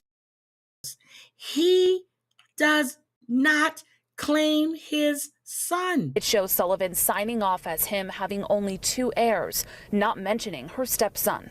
Her attorney says she denies all of the allegations. She did not restrain him in any way. She provided food. She provided shelter. She is blown away by these allegations. Amanda Pitts, NBC, Connecticut News. We reached out to both the Department of Children and Families and Sullivan's attorney for responses. We have not heard back. Meanwhile, as you heard there, her attorneys maintain her innocence in this case. Now, as this victim is just starting the long road to healing, one organization in Waterbury is raising money to help him. Safe Haven of Greater Waterbury created a GoFundMe page that's already raised over $28,000. The money will be used for his medical and dental care, counseling, therapy, housing and daily living expenses, and more. He hasn't had an education since the 4th grade, so educational, since the 4th grade. Therapy, trauma therapy. An individual is going to need a lot of support over the coming months and years. So anything that we can do as a domestic violence agency to help him heal, or financial resources, is what we're here for. Safe Haven provides help to victims of domestic violence, and that's what they're doing with him. Now, some lawmakers want to know what can be done to prevent this from happening again. NBC Connecticut. That's what I'm saying. That lawyer is saying that she provided food and shelter. There is no way you're 31, 32, and you're 68 pounds, and you're being given 2 cups of water a day, and there's a lock on the outside of your door. And then you hear the great uncle saying that the child was in the closet locked in there, and they reached out, but somebody said in the chat, they didn't press long enough. I would have kept going back up there. To hear that the police went to the house, she didn't open the door and wouldn't let them in. Are we crazy? There's a child in there that's in danger. What are we thinking about? What are we thinking about here? Political reporter Mike Savino has more now on what they are considering. Lawmakers say what has them concerned about this Waterbury case is how similar it is to a 2017 case when somebody who was homeschooled later on died. Yep. No safeguards were ever put in place after that, and lawmakers think now it has to change. It does raise similar concerns and questions about how we can ensure the safety of children. Concerning parallels between Kimberly Sullivan and Kateria Tirado. Sullivan was arrested Wednesday, accused of keeping her stepson captive. Tirado is in the middle of an 11-year sentence for abuse and neglect, leading to the death of her son, Matthew. Oh, baby, stay. Both Sullivan and take Tirado care. pulled their kids out of school following DCF complaints. Most of our children's time, school-age children, Nope, he died most last of their year. time is spent in school. And she said that the father had set the rules for the way the son was to be raised. She said that. She said that. Yep, he did say it worsened. Yep. This is crazy. Snuggle Bunny, please be careful. Guys, keep Snuggle Bunny and her family in your prayers. They're under tornado watches for E4s and E5, EF4s and EF5s. Those are bad. And all school employees are mandated reporters. Matthew Tirado's death prompted a 2018 report from the Child Advocate. It found 36% of homeschooled kids were pulled from their school following a DCF inquiry. But the state lacks the kind of oversight most states have to ensure safety. Now some lawmakers want to look for change. Cases like this and like Matthew Tirado can fall through the cracks and result in horrific cases of abuse and neglect. At the same time, lawmakers also want to know whether DCF missed any red flags. A school principal and police both telling NBC Connecticut they made referrals, but DCF says it no longer has any records. It raises questions about DCF, about whether or not the report went unnoticed. But this incident involving Sullivan goes back 20 years, and some believe the agency has gotten better. The DCF of today is far different than the DCF of the last 20 years, or rather 20 years ago. DCF said that in cases where complaints are not substantiated and there is not a follow-up complaint, records have to be destroyed within 5 years. I asked the acting child advocate if that has to change. She acknowledged records are certainly helpful, but the situation is complicated because there are also concerns about family privacy. From the Capitol, Mike Savino, NBC Connecticut News. Now to breaking news in Deep River. Emergency crews are on scene there of a glider. Here's the thing. This young man slipped through the cracks. Completely slipped through the cracks. The neighbors knew he lived there. The teachers knew. The principal even said he drove by one day. And he said, one day, this is going to be on Dateline. And he was telling them that this is where this young man lived at. He said every time he drove by there, he thought the young man was going to end up on Dateline as being deceased. That's what he thought. That's what he thought. So even the teacher knew that something wasn't right. The principal knew something wasn't right. But they did everything they could do. What are they going to do? Break in a house and kidnap him? What are they supposed to do? That's the question I've been asking myself. What are they supposed to do? So it's just crazy. It's disgusting for what this young man had to go through.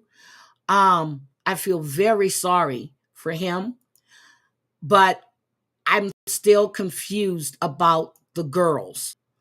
Are the girls step siblings or are those her? They said 2 cups of water.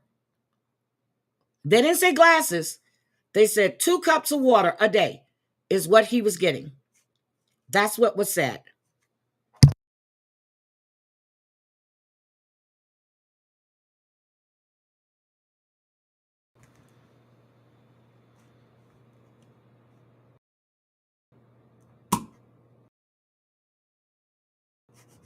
Hello?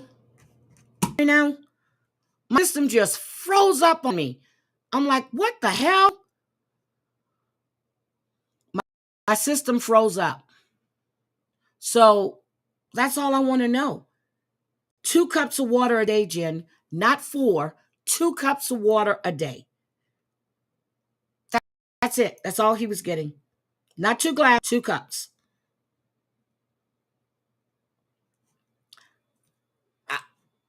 this shit to me is, and somebody said yesterday, how many more kids will this happen to? How many more kids, or is it happening, still going on, happen to?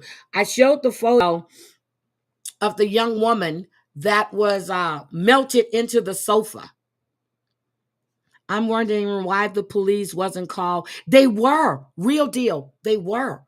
The school called several times.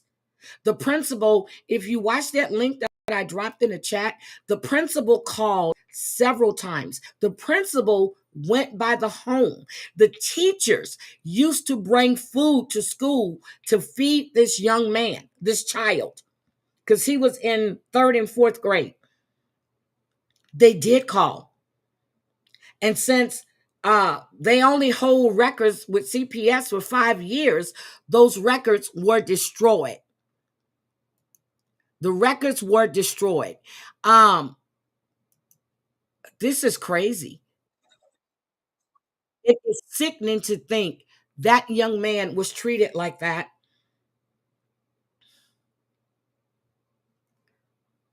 It's right inside the home. I told the story of the social worker the other day that beat and punched her adopted child for 30 minutes and killed her. She said it was an accident. If you're beating and stomping a child for 30 minutes, how was that an accident? It's not an accident. No. And they want to charge you with involuntary manslaughter. Hell no. So, I have one more story for you. I covered this one, but I can't find it. The young lady's name is Emily Pike, okay? She's Indigenous. And I remember speaking about it when she disappeared, okay? I just can't find it. And I have to go through all my videos. You saw the story that I showed you yesterday of the 15-year-old girl that had an 11-month-old baby, was on a dating app, met a 35-year-old man who had a partner. They got into an argument. He killed her and dismembered her and threw her in a landfill. Okay, I discussed that yesterday. Threw her in a landfill. I showed you the news story on that. This story is about Emily Pike. Welcome back. This morning, we're giving a voice to victims. Like 14-year-old Emily Pike. She was found murdered. Her body parts trash bags on the side of the road outside of Phoenix, Arizona. Yes. Her brutal murder is sending shockwaves through her San Carlos Apache community where she was living. Emily was living in a group home at the time that she ran away in January, and hikers discovered her remains a couple weeks later. She was found in eastern Arizona, and her family is devastated. And we don't know at this time, who is responsible. But I do know they mess with the wrong people.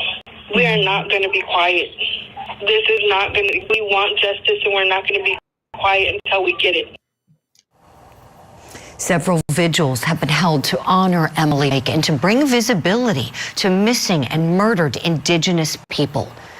Emily's killer is still out there this morning. Let's talk about how we get justice for Emily.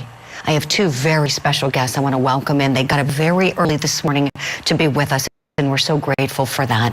Emily's uncle, Allred Pike Jr. is with us, and Mary Kim Titla is with us as well, who knows Emily's family and who's also the executive director of the organization United National Indian Tribal Youth. No, Drea, what I still don't know is why was she living in the group home? I haven't found that out yet. Do you know why she was in the group home? Was she a troubled teen? Is that what it was? Okay, they took her up to Globe. That's about an hour away. But was she in that group home because she was a troubled teen, rambunctious? Was she always running away from home or something?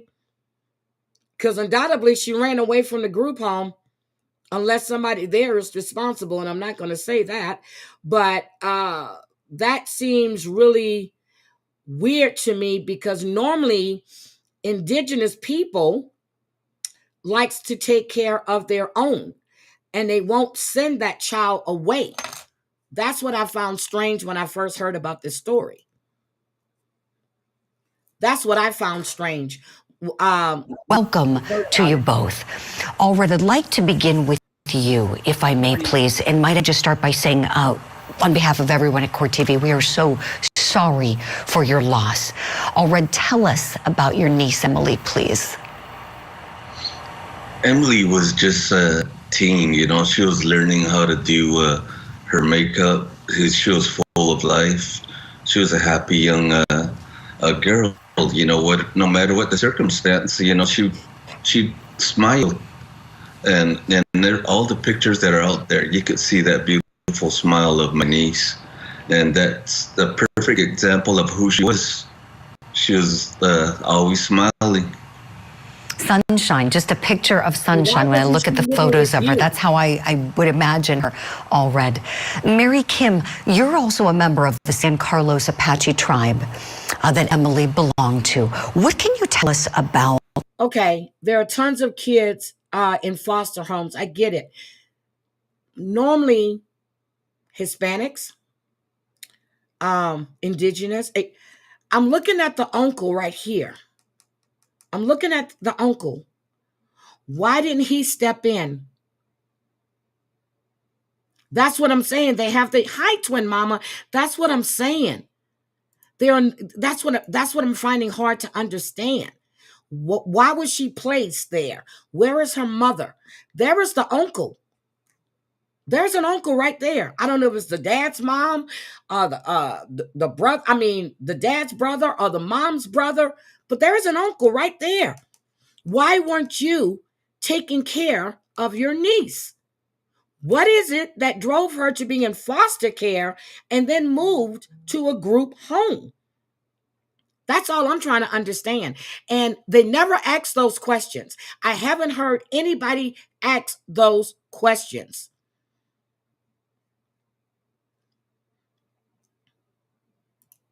Okay. All right, Drea. Thank you. The sentiment among the members of the community learning of Emily's murder. This has been outrageous for us. It's been heartbreaking. We're going through all the phases of grief along with the family. Many of us, know the extended family and the relatives, and the fact that she is from our tribal community brings it to another level. It makes it more personal. We all have suffered some sort of trauma in our lives due to, the historical and generational trauma that we've experienced in our history. And many of us, others, including my own family, we have our own relatives who've gone missing and were found murdered. So same thing happened to Orrin and Orson West. Same thing, except for the adoptive mother worked for CPS, and she just took, they took the parental rights away from the mother and gave those boys to that family that winded up killing them. And she hasn't been charged or anything. Shit is crazy. We are experiencing, the sad. And we feel for the family very deep. There's been an outpouring in our community surrounding the family, to support the family, to show solidarity and to show that we care. So people are coming together to walk and to have vigils and to march. And they're creating posters and T-shirts. And it's really been amazing to see that. We are alarmed at what happened, and everyone wants justice. Yes, Mary Kim. And might I say, On behalf of all of us, we are sorry for the losses you've experienced. I understand you've had 3 relatives go missing, and we are so sorry for 3 female relatives, I should say, that you've experienced that. And when you come from that place of understanding and trauma, this just hits so much harder. Allred, tell me, when we think back, I'm sure you've gone over the facts of Emily's case in your mind zillions of times. We understand that she has 3 female relatives that went missing. I was looking at something in Canada about all of these Indigenous people that go missing. I think I'm going to get back on that. She ran away from the group home. She had run away before. We understand police were called. What do you think might have happened? Do you think that somebody could have been trying to lure her? Do you think that she was targeted by someone trying to get her out of that group home and out of the safe place she was in and to do her harm?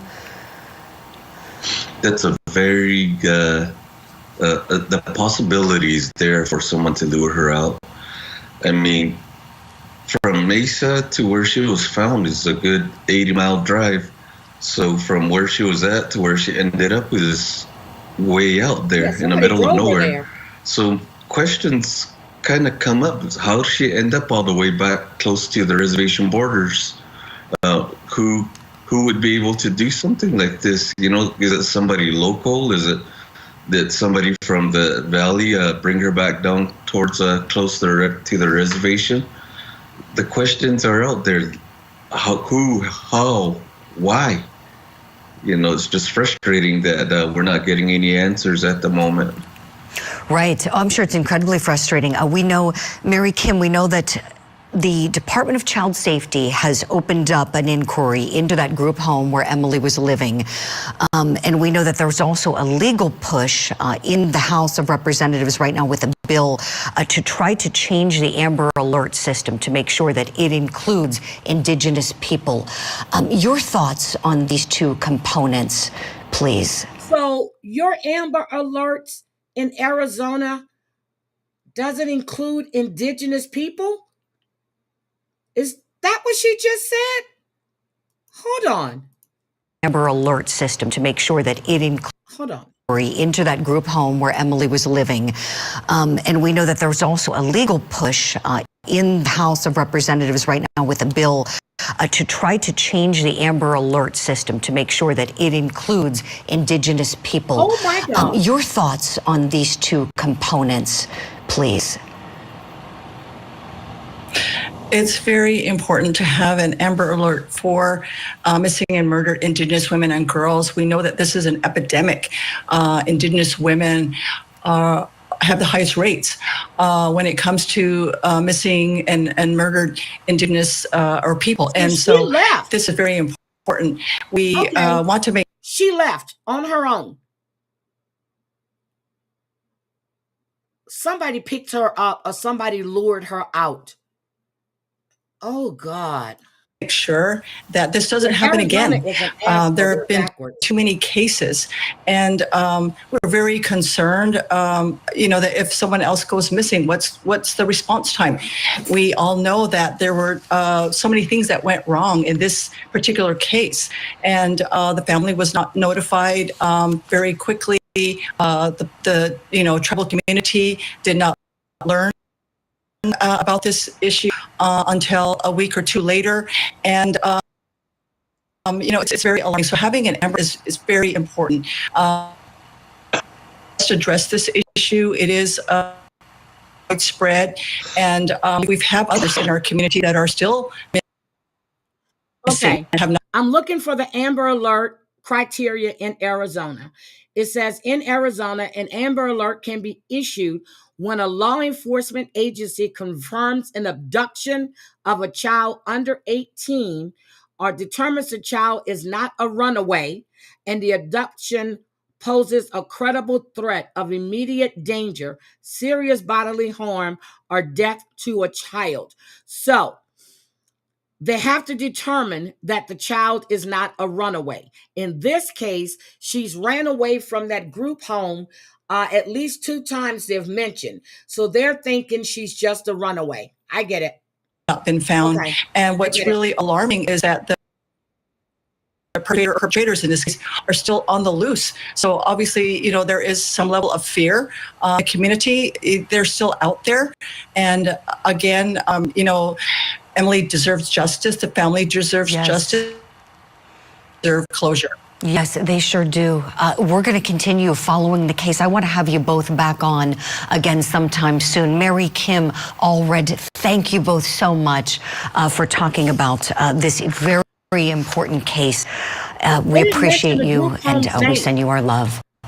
And as we head to break, let's keep remembering the victim of this case, Emily Pike. We're keeping her at the forefront of the story as authorities continue searching for her killer or killers. She was only 14 years old. Her favorite color was pink, and her uncle says he'll always see that little girl smiling back at him. We're going to continue honoring Emily Pike by following her case as we continue fighting for. Oh my God.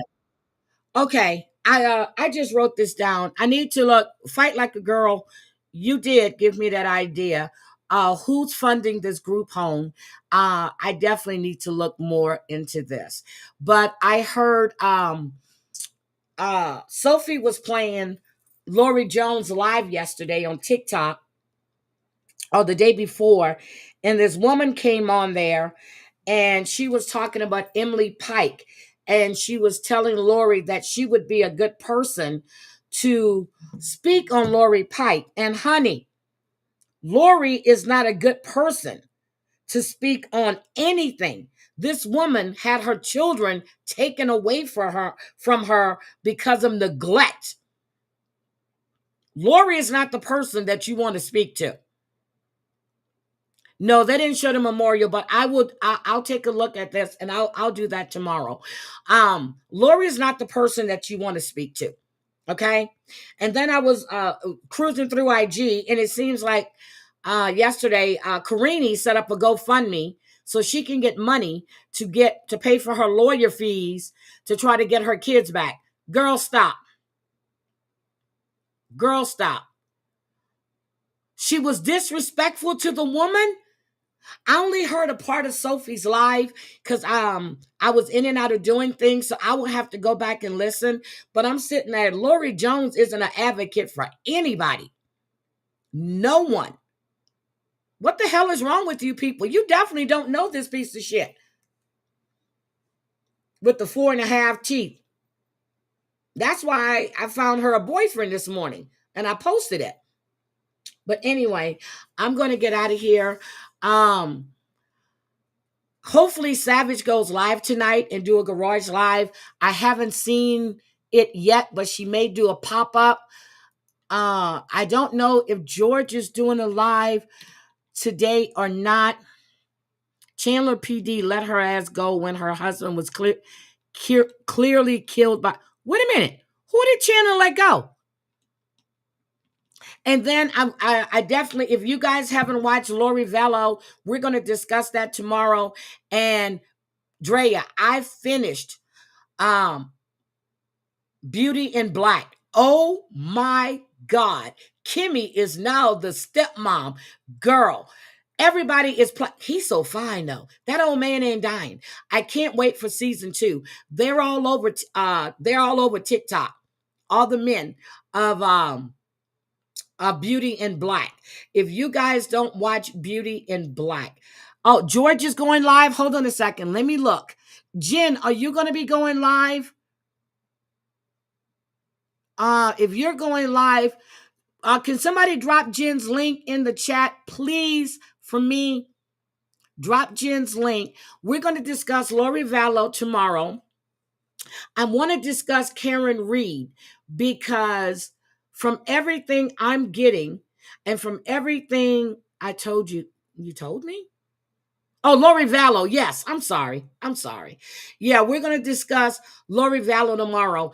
And Beauty in Black. If you guys have not watched Beauty in Black on Netflix, you're missing a great, and I can't stand Tyler Perry, but I'll be damned if he didn't put his foot in this one. Yeah, Kimmy done killed 2 people.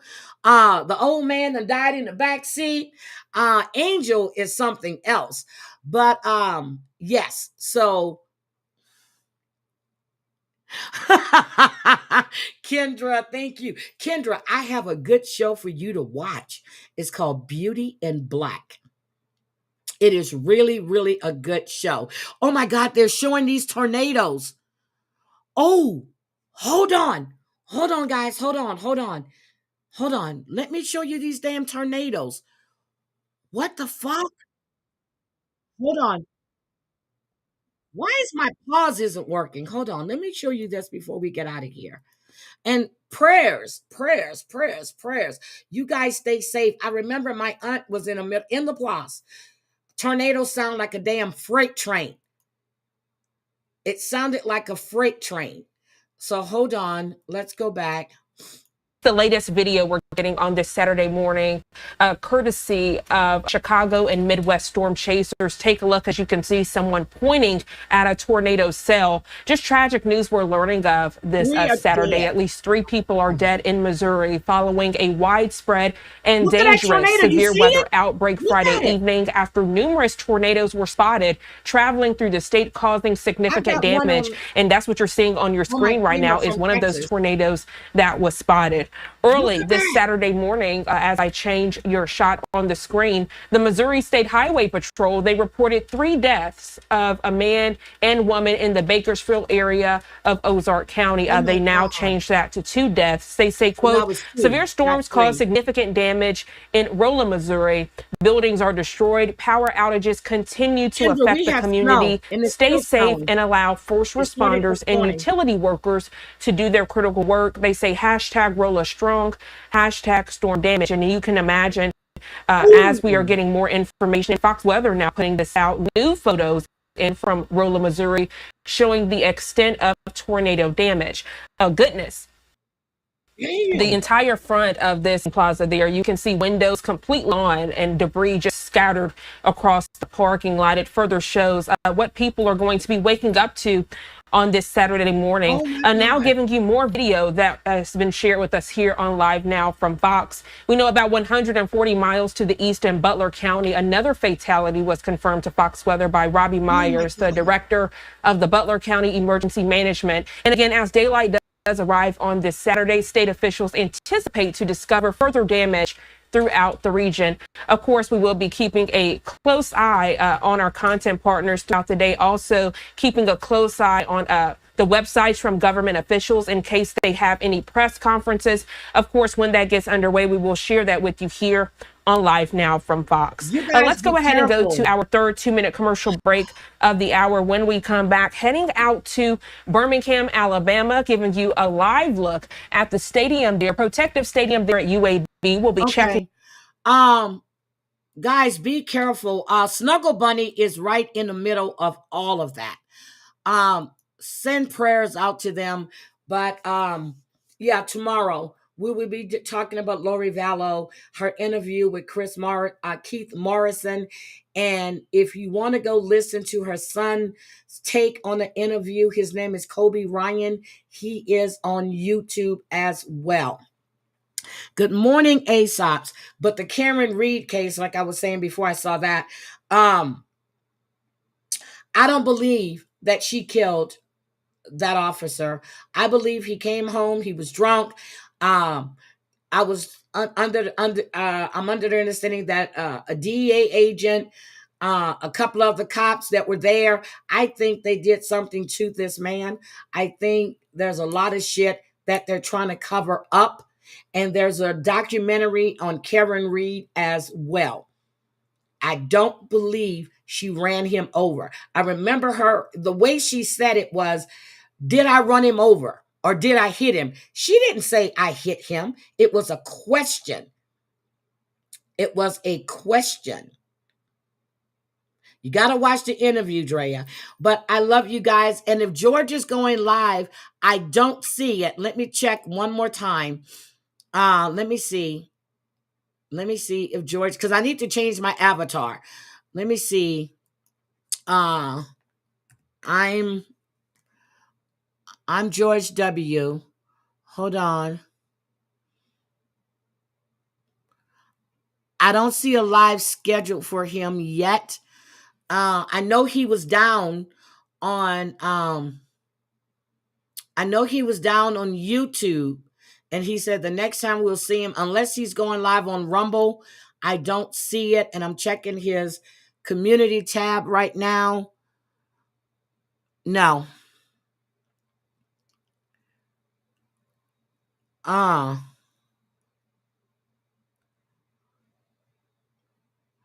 Yep, she is circumventing. I've already said that. She's circumventing. She should not be on when she was struck. Okay, so no, he was supposed to be going live on Rumble 2 days ago. I don't see anything from George saying he's going live tonight.